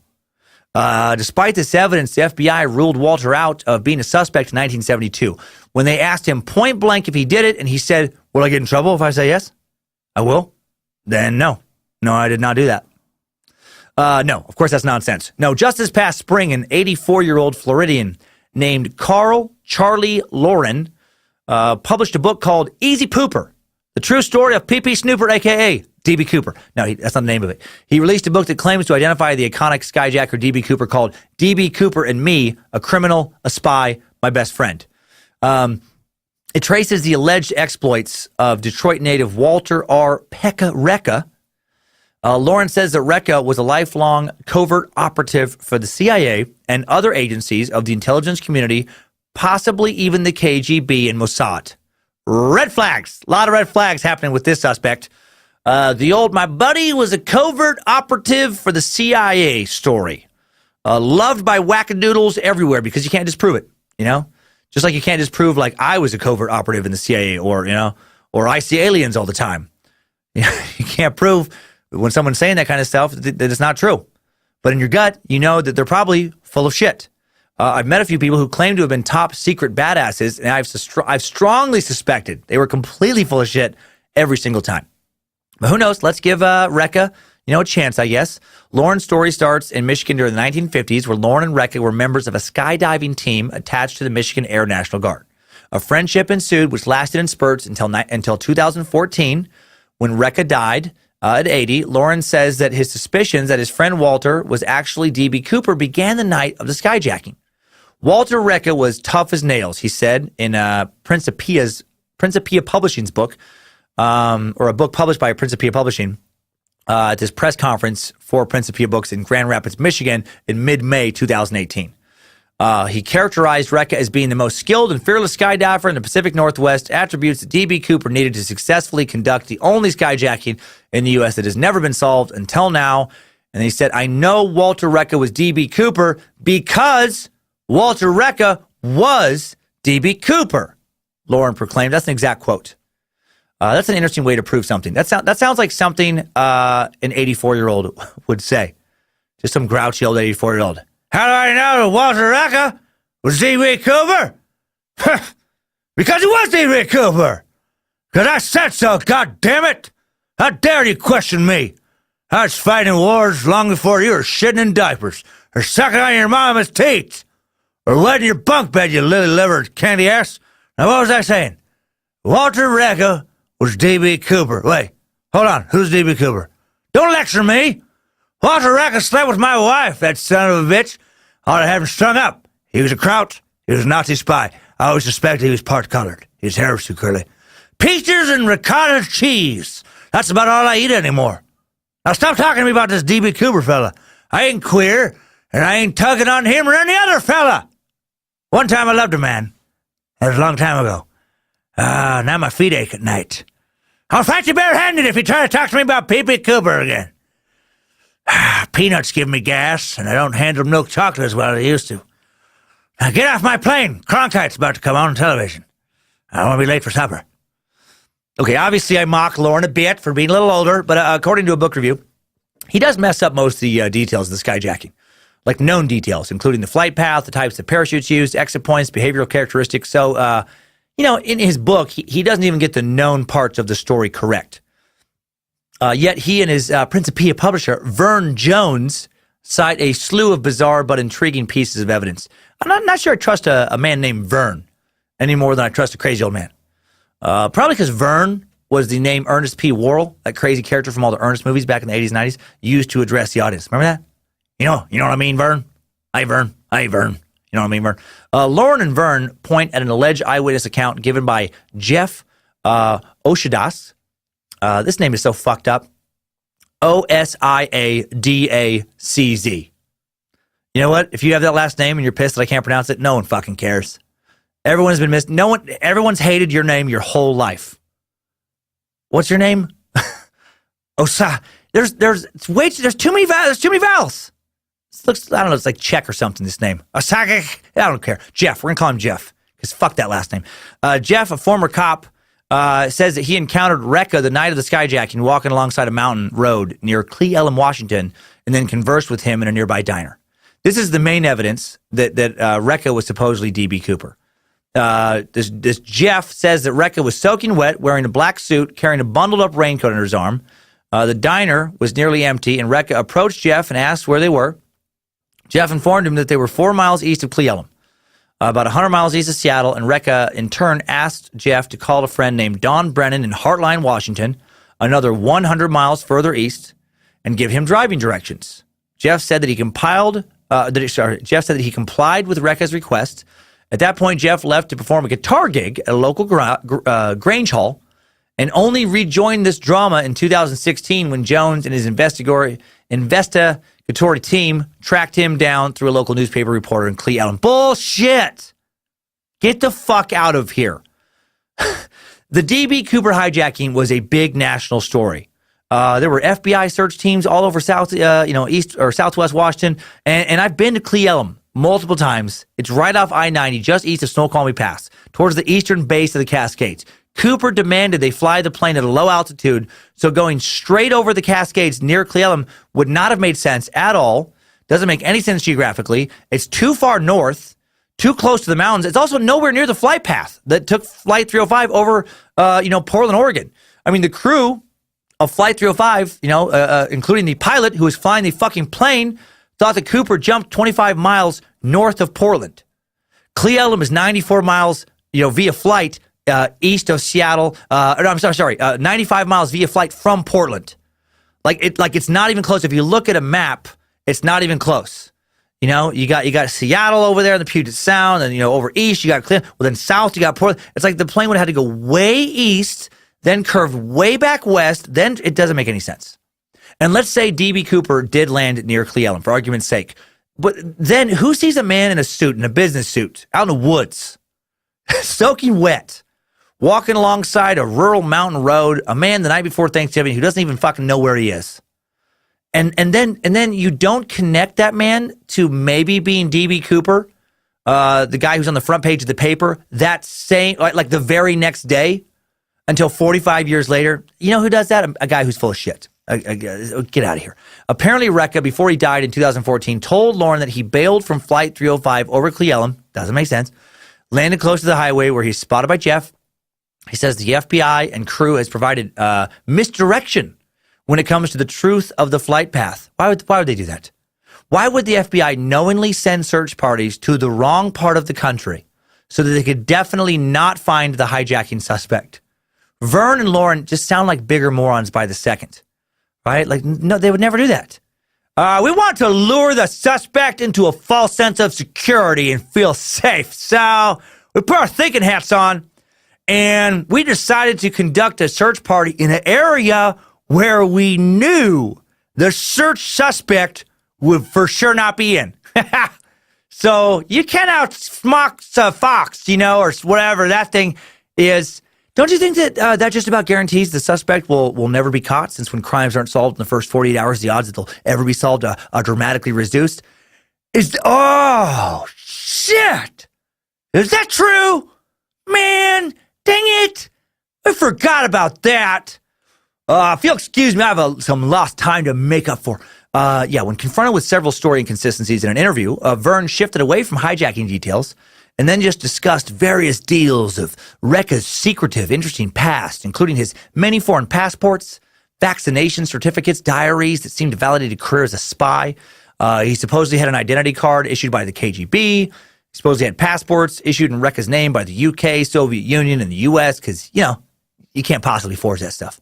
Rekha also supposedly told Vern that he killed people in all those countries, working for various spy agencies. Rekha also confessed to his niece, Lisa Story, that he had assassinated a Middle Eastern diplomat named Abu Dab. He also told her he was never an employee of the CIA or M6T or M16, whatever, per se, but rather was a freelance contract covert operative, a mercenary for hire. This guy acted like he was like the joke version of Chuck Norris, the biggest badass in history. Get out of here. Lauren also claimed that he once took some discarded tissue from one of Walter's trash cans, sent it to an attorney friend to have Rekha's DNA tested, as old friends do, and that the attorney then betrayed his trust and sent the DNA sample to the FBI, and then he says that Rekha contacted him asking why the FBI had reached out to him, asking him about the DNA sample, asking him if it was his, pressing him with questions about DB Cooper, like the FBI does. Like they just call people up and just go, hey, are you DB Cooper? Because we've been looking for you.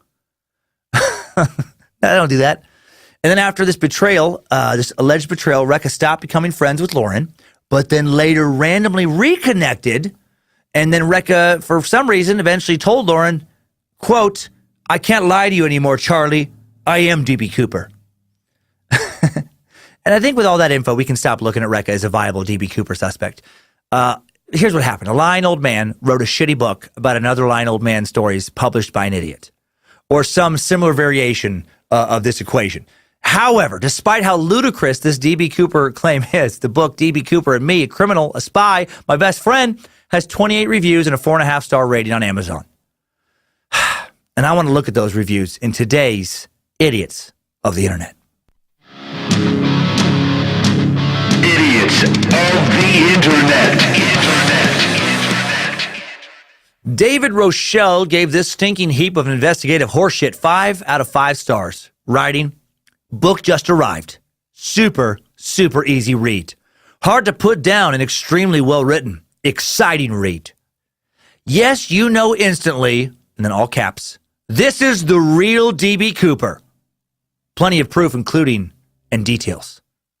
What? Plenty of proof including and details.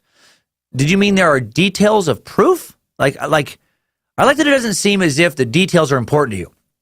But you're glad that they're in the story. Guys, this book proves who DB Cooper is. And not only does it do that, it also provides details of proof of who DB Cooper is.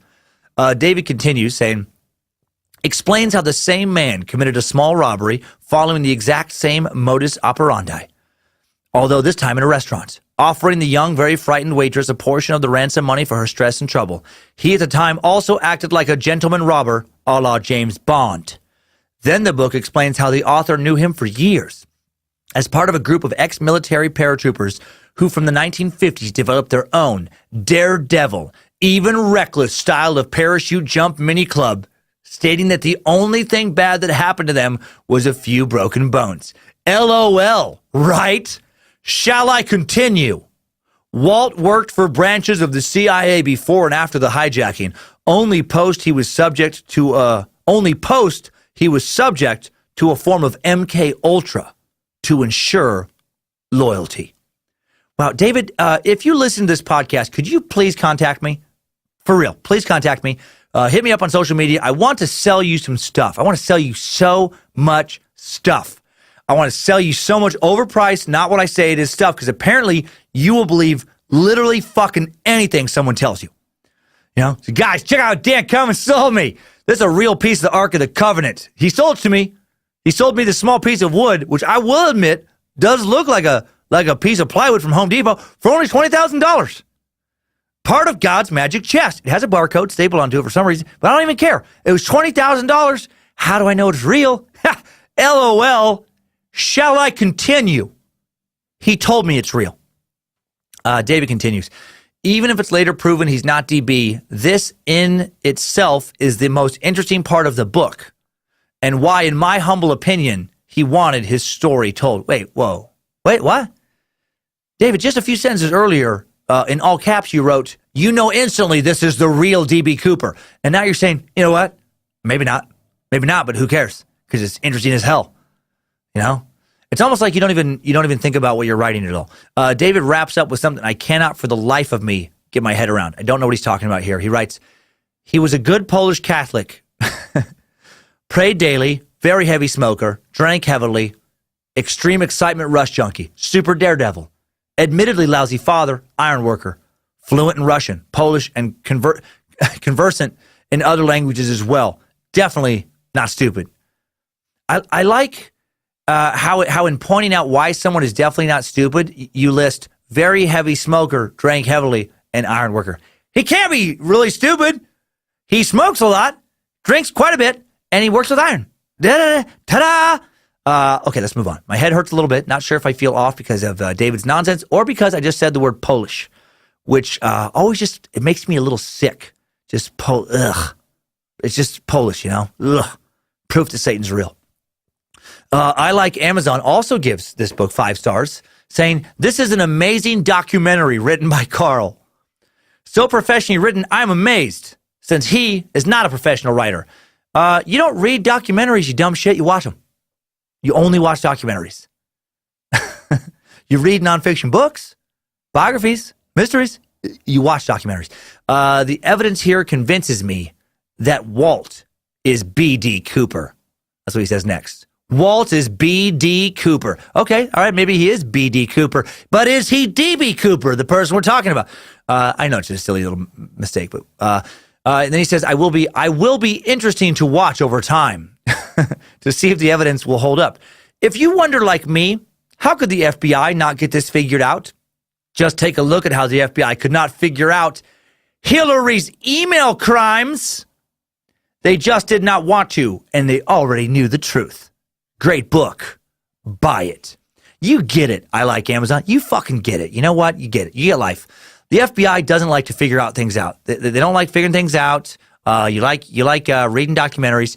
You love books that solve mysteries by presenting nonsensical evidence. You should meet up with the 2 reviewers I've already talked about and start some kind of important think tank.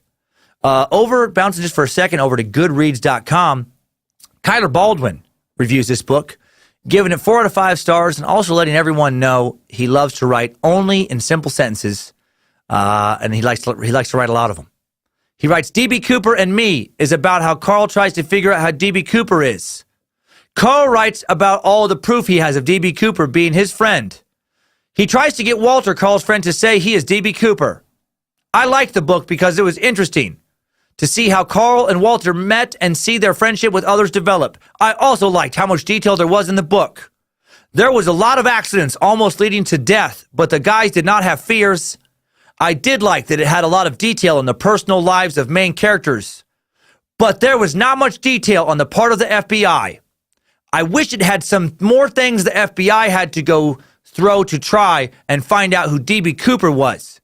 The book got a little slow in the middle because it was all just about parachuting and what happened during all of those years. The book was a calmer kind of book. There was not any war involved, even though they did serve in wars. Overall, the book was good. It could have been better. You want 5 out of 5 stars from Kyler, Carl? You write some books that are less calm, you son of a bitch. That's how you get from good to better. Sick of your calm-ass books. Finally, user James Clark gives the book 5 stars back on Amazon, writing, excellent, compelling read. Carl Lauren tells a fascinating story. He sure does tell a fascinating story, James. That's exactly what it is. It's a fucking story. It's a made-up, silly story. Now let's get out of here and look at some few more suspects, some of which do appear to be more credible. Idiots of the internet. All right, let's talk about Lynn Doyle Cooper.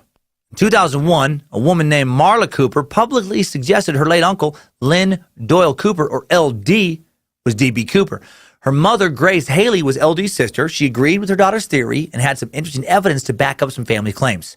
I've always had a gut feeling it was LD, Haley told ABC News. I think it was more what I didn't know is what made me suspicious than what I did know, because whenever the topic came up, it immediately got cut off again.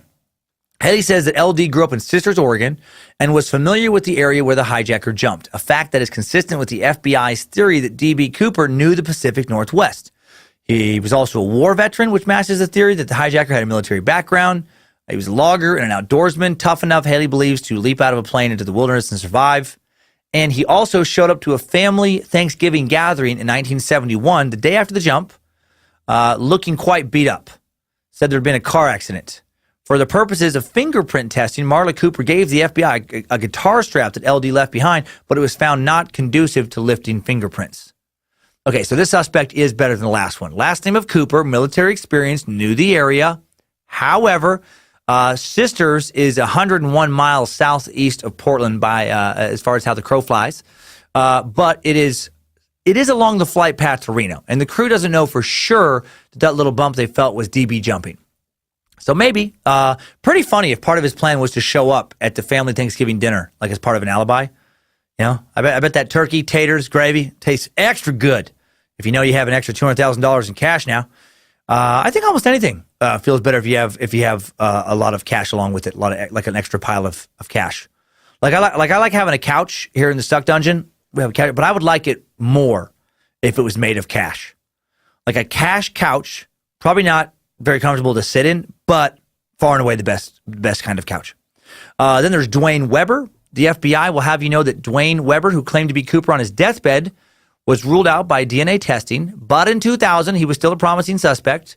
According to a CBS News report, in 1995, hospitalized in Florida with kidney disease, Dwayne Weber motioned to his wife to come close. After 17 years of marriage, there was something she needed to know. He says, "Come here, come closer." Joe Weber recalled. He says, "I have a secret to tell you. I'm Dan Cooper." Since her husband's death in 1995, Joe Weber started to piece together clues over the years. Joe recalled the sleep-talking nightmare Dwayne had about leaving fingerprints on a plane, an old knee injury he claimed he got from jumping out of a plane, the local library book on DB Cooper with Dwayne Weber's handwriting in the margins, the items she stumbled across during 17 years of marriage. "I can't walk away from it," Joe says now. "Why would he have an old Northwest airline ticket? Why would he take me to a place where some of the money was found? Why all of this? There's too many pieces of the puzzle that fit." Like some of the money was later found. So apparently where they found that little bundle of cash, later, or where they'd found that little bundle of cash, I guess they went there before and he had pointed this out to her. So maybe he did it, probably not because of the DNA testing, but, I know it's possible to make mistakes with DNA testing. There's also the very intriguing possibility of Richard McCoy. This guy looks like a strong candidate to me. DB Cooper's daring escapade inspired copycat crimes. The most high profile was perpetrated by a man who some suspect wasn't a copycat at all. Richard Floyd McCoy Jr., a Vietnam veteran, former Green Beret helicopter pilot, and avid skydiver, who was studying law at Brigham Young University. Here's what we know about this guy. McCoy hijacked a plane in 1972, parachuted to freedom with $500,000, but was captured days later, having left behind way more evidence than whoever committed the 1971 heist. Convicted of the 1972 crime, he then busted out of jail in August of 1974. He used his access to the prison's dental office to fashion a fake handgun out of dental paste. That's mind-blowing to me. Then he was killed 3 months later in an FBI shootout in Virginia Beach, Virginia. Although his age, 29 at the time of the Cooper hijack, and the fact that he had an alibi has cast some serious doubts, a 1991 book about his exploits raised his ranking on the Who Was DB Cooper matrix. DB Cooper, The Real McCoy, co-authored by an ex-FBI agent named Russell Klame, was published in 1991. The book made the case that Cooper and McCoy were the same person, citing similar methods of hijacking and a tie left by Cooper similar to those worn by Brigham Young University students. The author said that McCoy never admitted nor denied he was Cooper, and when McCoy was directly asked about whether he was Cooper, he replied, "I don't want to talk to you about it." The agent who killed McCoy is quoted as saying, "When I shot Richard McCoy, I shot DB Cooper at the same time." The widow of Richard McCoy, Karen Burns McCoy, did sue and win a settlement from both the book's co-authors and his publisher. I will say the composite drawing of DB Cooper, if you've ever done an image search for DB Cooper or seen a picture of DB Cooper, this is the picture you've seen. There's like this one, by far the most known picture. That sketch looks a lot like Richard McCoy, like exactly almost. I mean, the alibi was provided by his family, so I don't know. Maybe they lied to protect him. It is possible. If it wasn't Bobbert Rackstraw, I vote Richard McCoy. Last suspect, there are others on the web, but they seem less credible than this guy, William Gossett. Described as a quirky guy with a military background and the necessary physical characteristics, college instructor Gossett, who died in 2003, told both of his sons several times he was the hijacker. His son Kirk recalls taking a strange trip to Vancouver, Canada with his father 2 years after the hijacking, possibly to stash ransom money into a safety deposit box there. ABC News reported that the FBI was skeptical of William Gossett's claims. There is not one link to the DB Cooper case other than the statements Gossett made to someone, said FBI Special Agent Larry Carr, who oversaw the Cooper investigation for years. Gossett had military experience, including wilderness survival, resembled the FBI composite sketch of Cooper. Also, Gossett's eldest son, Greg, said that his father, a compulsive gambler who was always strapped for cash, showed him wads of cash just before Christmas 1971, just weeks after the Cooper hijacking. He speculated that his father then gambled the money away in Las Vegas. So, have we solved the DB Cooper mystery? No. But now you know what it's all about. What's funny to me is that we now know for sure that some of these suspects are seriously full of shit. Best case, one of them is not lying. Worst case, they're just all lying. What a weird thing to do. To claim to have done something like hijack a plane, make that claim to your family, something like numerous times, when you know it never happened. It's so odd and pathetic. Like, that is just not something I would be interested in ever doing. Like, I just couldn't keep up the lie. Hey, Kyler Monroe, come here. I need to talk to you about something. I need to talk about something. I've been keeping the secret for a long time, but I want you to know that I am J.K. Rowling's ghostwriter. Yeah. For real. No, hey, for real. I wrote the Harry Potter books. I came up with Dumbledore, Harry, Hermione, Dobby, that ugly ginger family. That's all me. Wizards, spiders, unicorns, all that shit. I thought of all that shit. Gollum, Sauron, the elves, Frodo, hobbits, C-3PO. She didn't write all that. I wrote that. Dad, I think you're confusing Lord of the Rings and maybe even some of Star Wars with Harry Potter. You know what, buddy? Hey, the problem is it's not me, listen, I've created so many awesome characters that it's hard to remember all of the genius stuff I've done. It's called burden of knowledge. You wouldn't even know anything about it. So don't tell your friends. Don't tell your friends that I'm the guy. I am the real author of Harry Potter. I wrote all the orc stuff and everything. Just unless they promise to keep it a secret. If they promise to keep it a secret, then tell them. Yeah, you should tell everybody. Tell as many people as you want. It's cool as shit. So strange. Who did it? We'll probably never know. But until they find strong evidence of his death, I'm just going to kind of think that some crazy son of a bitch pulled it off. Somebody actually hijacked a plane, got $200,000 in 1971, parachuted down, near the Western Oregon and Washington border, and got away with it. Someone who sat down, read articles about the FBI hunting him down, smirking and knowing they'd never catch him a couple days later. Messed up if you really think about it, but also pretty cool in a messed up way. He wasn't a good guy, but he also didn't hurt anybody, didn't even insult anyone. He did get his money. He did jump out into the cold, dark sky. He did leave us wondering to this day what happened next. Time now for Top 5 Takeaways. Timesuck Top 5 Takeaways. Number 1, people used to hijack flights in America all the time. I still think that's so crazy.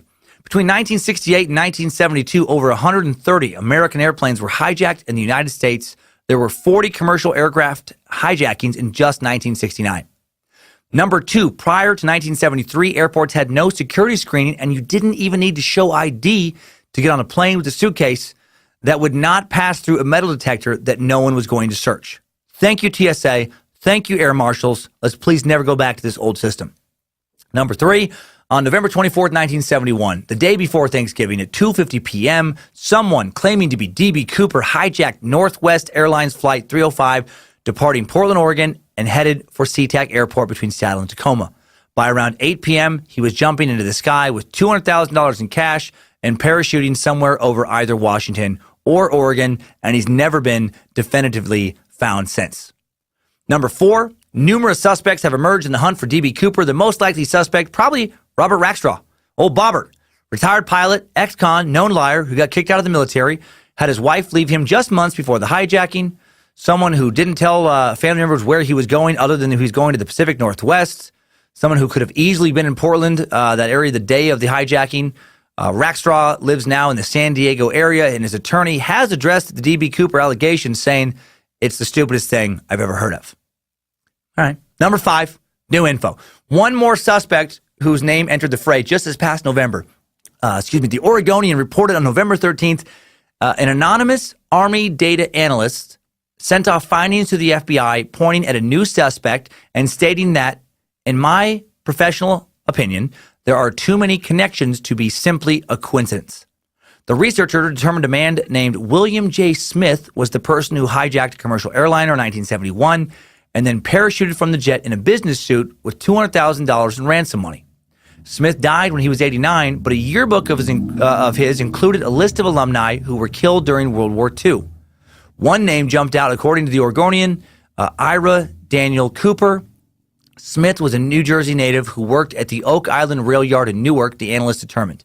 The anonymous analyst found Smith had served in the U.S. Navy, and the experience Smith gained working on the railroads would have helped him find railroad tracks and possibly hop a train back east after parachuting from the plane. I believe he would have been able to see Interstate 5 from the air, the analyst told the Oregonian, adding a rail line at the time ran parallel to the roadway. The analyst hypothesized that Smith and his wife, a woman named Dolores, may have been in on the hijacking together. Dolores retired at the fairly young age of 54. A grudge against Penn Central may have also been a motivating factor for Smith. The analyst told the Oregonian Penn Central went bankrupt in 1970, leaving thousands without jobs. The analyst said anger at the corporate establishment may have driven Smith to undertake the hijacking. The Oregonian noted that the FBI had not responded to the data analyst's research. The analyst also found several other links to bolster his theory. Smith had been stationed at one time in Fort Lewis in Washington State, 41 miles south of Seattle, and the FBI determined at the time of the hijacking that Db Cooper was likely familiar with the Seattle area. So just another name in a sea of possibilities, but I thought it was just kind of fun to include because of this theory that he hijacked a plane, parachuted out of it with $200,000, then found some train tracks, then hopped a train, and then rode the rails back to the East Coast. Like, if that really happened, maybe the coolest way anyone has ever pulled off a big heist. Don't steal. I'm not advocating that. But if you do steal, try to do it in a way even cooler than that so I can have another fun story to talk about. Timesuck Top 5 Takeaways. The Db Cooper mystery sucked. I hope if this mystery is ever conclusively solved, that we find out he's just been living on a beach somewhere for years. And and that he said that he did it just to see if he could. Big thanks for to the Timesuck team for kicking off 2019 with me here. The High Priestess of the Suck, Harmony Vellicamp, Jesse Guardian of Grammar Dobner, Reverend Dr. Joe Paisley, Timesuck High Priest Alec Dugan, the guys at BitElixir, Danger Brain, Space Lizards, Merch Wizards, Access Apparel. So proud of all the fun, goofy stuff in the store. Badass hoodies, windbreakers, t-shirts, challenge coins, so much more that if they're still there, the A-Hole Air Banjo Academy shirt and a little extra funny, silly thing you get with that. Huge thanks, of course, to Queen of the Suck, Lindsay Cummins. Huge thanks again to the Lily Twins, Reba and Sarah, Hammers of Knowledge, for digging up so much good mystery info. If you haven't already got in there and given it a shot, give the Cult of the Curious, private Facebook group a try. Over 5,700 Timesuckers and Space Lizards in the private Cult of the Curious group now on Facebook. Or you can try Timesuck's Discord channel, over 1,000 Discord members now. Link to that chat room messaging app right there on the Timesuck app. Going historical next week, talking about Cleopatra. What was she up to? What kind of shit was she getting into? According to History.com, Cleopatra ruled ancient Egypt as co-regent, first with her 2 younger brothers and then with her son for almost 3 decades. She became the last in a dynasty of Macedonian rulers founded by Ptolemy, who served as general under Alexander the Great during his conquest of Egypt in 332 BCE. Well-educated and clever, Cleopatra could speak various languages, served as a dominant ruler in all three of her co-regencies. Her romantic liaisons and military alliances with the Roman leaders Julius Caesar and Mark Antony, as well as her supposed exotic beauty and powers of seduction, have earned her an enduring place in history and popular myth. I like it. Smart, powerful, sexy, charming, influential. What's not to like? And she was Egyptian. Love an excuse to learn me some more about Egypt. So tune in, Meat Sacks. Get smarter, get smarter, get smarter-ist. Yeah, hail Lucifina. Time now for some Timesucker updates. Updates? Get your Timesucker updates. All right, DB Cooper update coming in already. This was sent in prior to the show being released from Alabama sucker Tyler Montgomery. Tyler writes, Mr. Suckmaster Supreme, Spaces or Tyler from Birmingham here. DB Cooper connection incoming. I'm from Portland, Oregon, and my dad's buddy sat 2 rows ahead of DB Cooper, that's cool as hell, on the flight when he demanded the money. After it all went down, he was one of the FBI's prime witnesses, but the funny thing is, he had no damn clue what was going on. So they kept asking him questions, and he had to be like, I don't know, he was a nondescript dude in a suit. Anyways, being from the Pacific Northwest, I've always believed he parachuted into the dense Douglas fir up there and got tangled in a tree. I don't think there's any other reasonable explanation for someone who is never seen again. Remember, just suck it through a hose. Keep on sucking. Well, let me know. Let me know, Tyler, what you think of this, if you learn anything new. Or if you still think he's hanging, his skeleton's hanging out in a tree somewhere there. That's awesome. You have a little connection to the episode. Important shout-out request now for Summy, coming in from caring friend Carly Kirk. Carly writes, hello, I do not usually do things like this, but a very dear friend to me has been quite down lately. I have reason to believe that she is considering suicide. That is scary. I've done what I can from my perspective. All of this to say I'm not asking for much. I'm not sure how long it takes to read things and when responses are added to the suck, but this friend and I bonded over the podcast and the love for the odd and the taboo and historical. We just love learning. I like that. And I think it would brighten her day to hear something on here. And sometimes a little moment like this is all it takes to truly change a life. Anyway, as I said, I'm not asking much, simply that in the responses of one episode, she receives this message. Summy, we have been through bad days, good days, heck, even bad months, but we have learned that there's always a reason to keep pushing. Always a light, if you will. Even if it's just a compliment or the way the sun shines, there's something there. I hope this message gets to you and is that light. I love you. Obviously, you don't have to feel obligated to do this or say it exactly like that. If you do, it's simply a favor, I suppose. Thank you. No, what? Thank you, Carly. Thank you for just being a good reminder of what a good person looks like. That is, that is fantastic that you did that for your friend. And Summy, if you're out there, don't do it. Don't let those dark thoughts take over your life. Listen to the previous 2 episodes. Listen, maybe they'll help a little bit from over the holidays. You know, you can do a lot in life if you don't give up. And a lot can just be doing what your friend here did from you. Just, sending somebody a simple message to kind of turn their perspective around. So I hope you're okay. Inspirational update from Jesse Stinton. Jesse writes, hey, Master Sucker, I wanted to share a very personal update. I truly believe I never would have lived to be a space wizard if not for Nick V. I included his email in the news story, but I'll give a short version here. He basically came and spoke to the Marine Corps Base Camp Pendleton while I was there and going through some pretty tough shit. Feel free to share as much or as little of my story with Cold and Curious as you'd like. I'm sharing the whole message here. They even used me as the front page of his new newsletter. I saw that when I opened up your PDF there. I work security, and I'm in a touchy area of technically correct, so I had them withhold my name. They used a fake name, but feel free to share with the Cold and Curious. Also, a side note on the gun control update. If you start talking too much or getting too extreme with your view of restricting firearms for mentally ill people, where's the line? That is true. It can be a slippery slope. I know a lot of vets who don't get the PTSD help they need because they're afraid the VA will have the government take their weapons.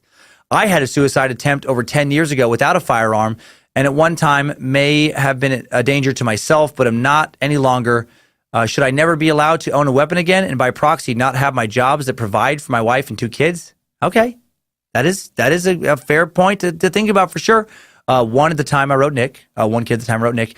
If you say, well, eventually what counselor will ever clear that and risk the liability of me shooting myself after they said I was okay? Just one more complicated question for a complicated issue. Feel free to leave that part out for that. No, it's in there. I normally don't write in to be recognized, and I'd say that I'm still not, but I hope that this is shared at least in summary so that Nick's work can be recognized and that it even directly affected at least this member of Timesuck. If you do share also, please remind the Timesuckers that suicide is not the answer. Unless you're a pedophile piece of shit. Good asterisks. I've been suicidal. I've tried to end my life. And at the time, it felt more logical than emotional in my circumstances, but don't exit this world on that low note. Even if you don't think anyone else cares, you owe it to yourself to go out on a better note than that.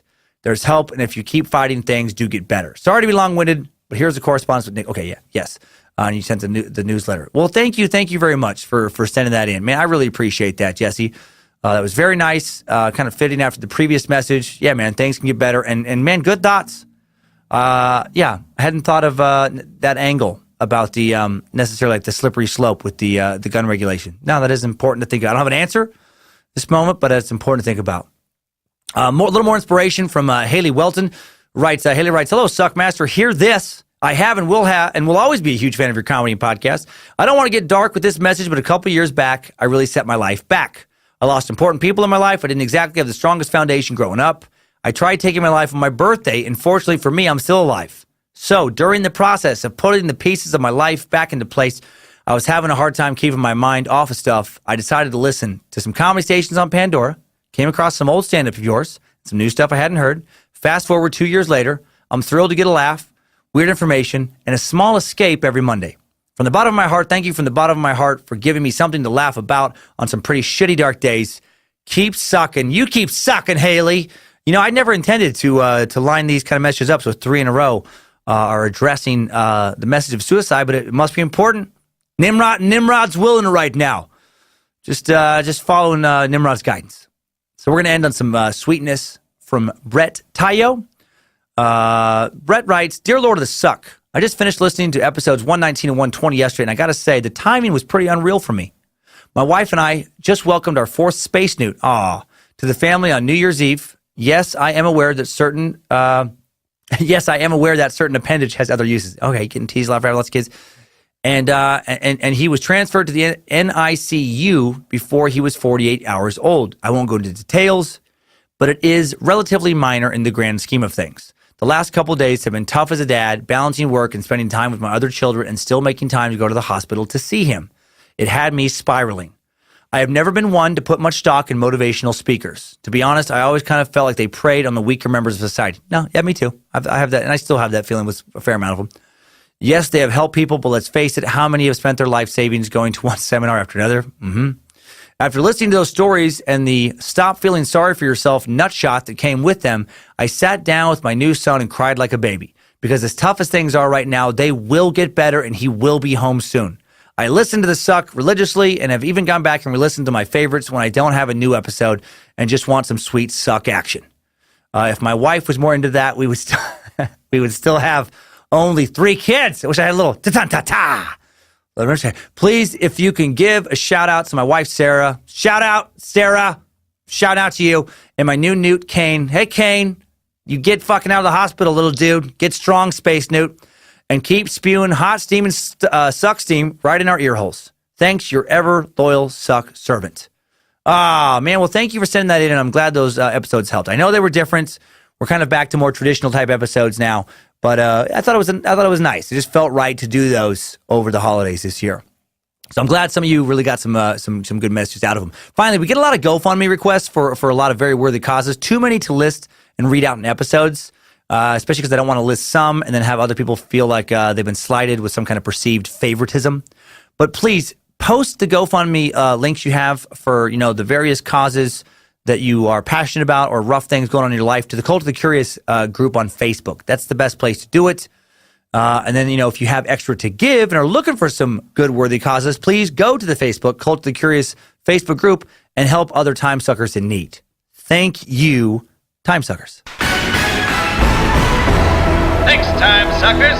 I needed that. We all did. First suck of 2019's in the suck bank, time suckers. Don't go hijacking any planes this week. It's not 1971 anymore, and your crazy ass will not pull it off. The FBI will not be giving you 2 parachutes. Just follow instructions and fly safe. Or even better, put your headphones on, cue up some suck, lie back, close your eyes, and just keep on sucking.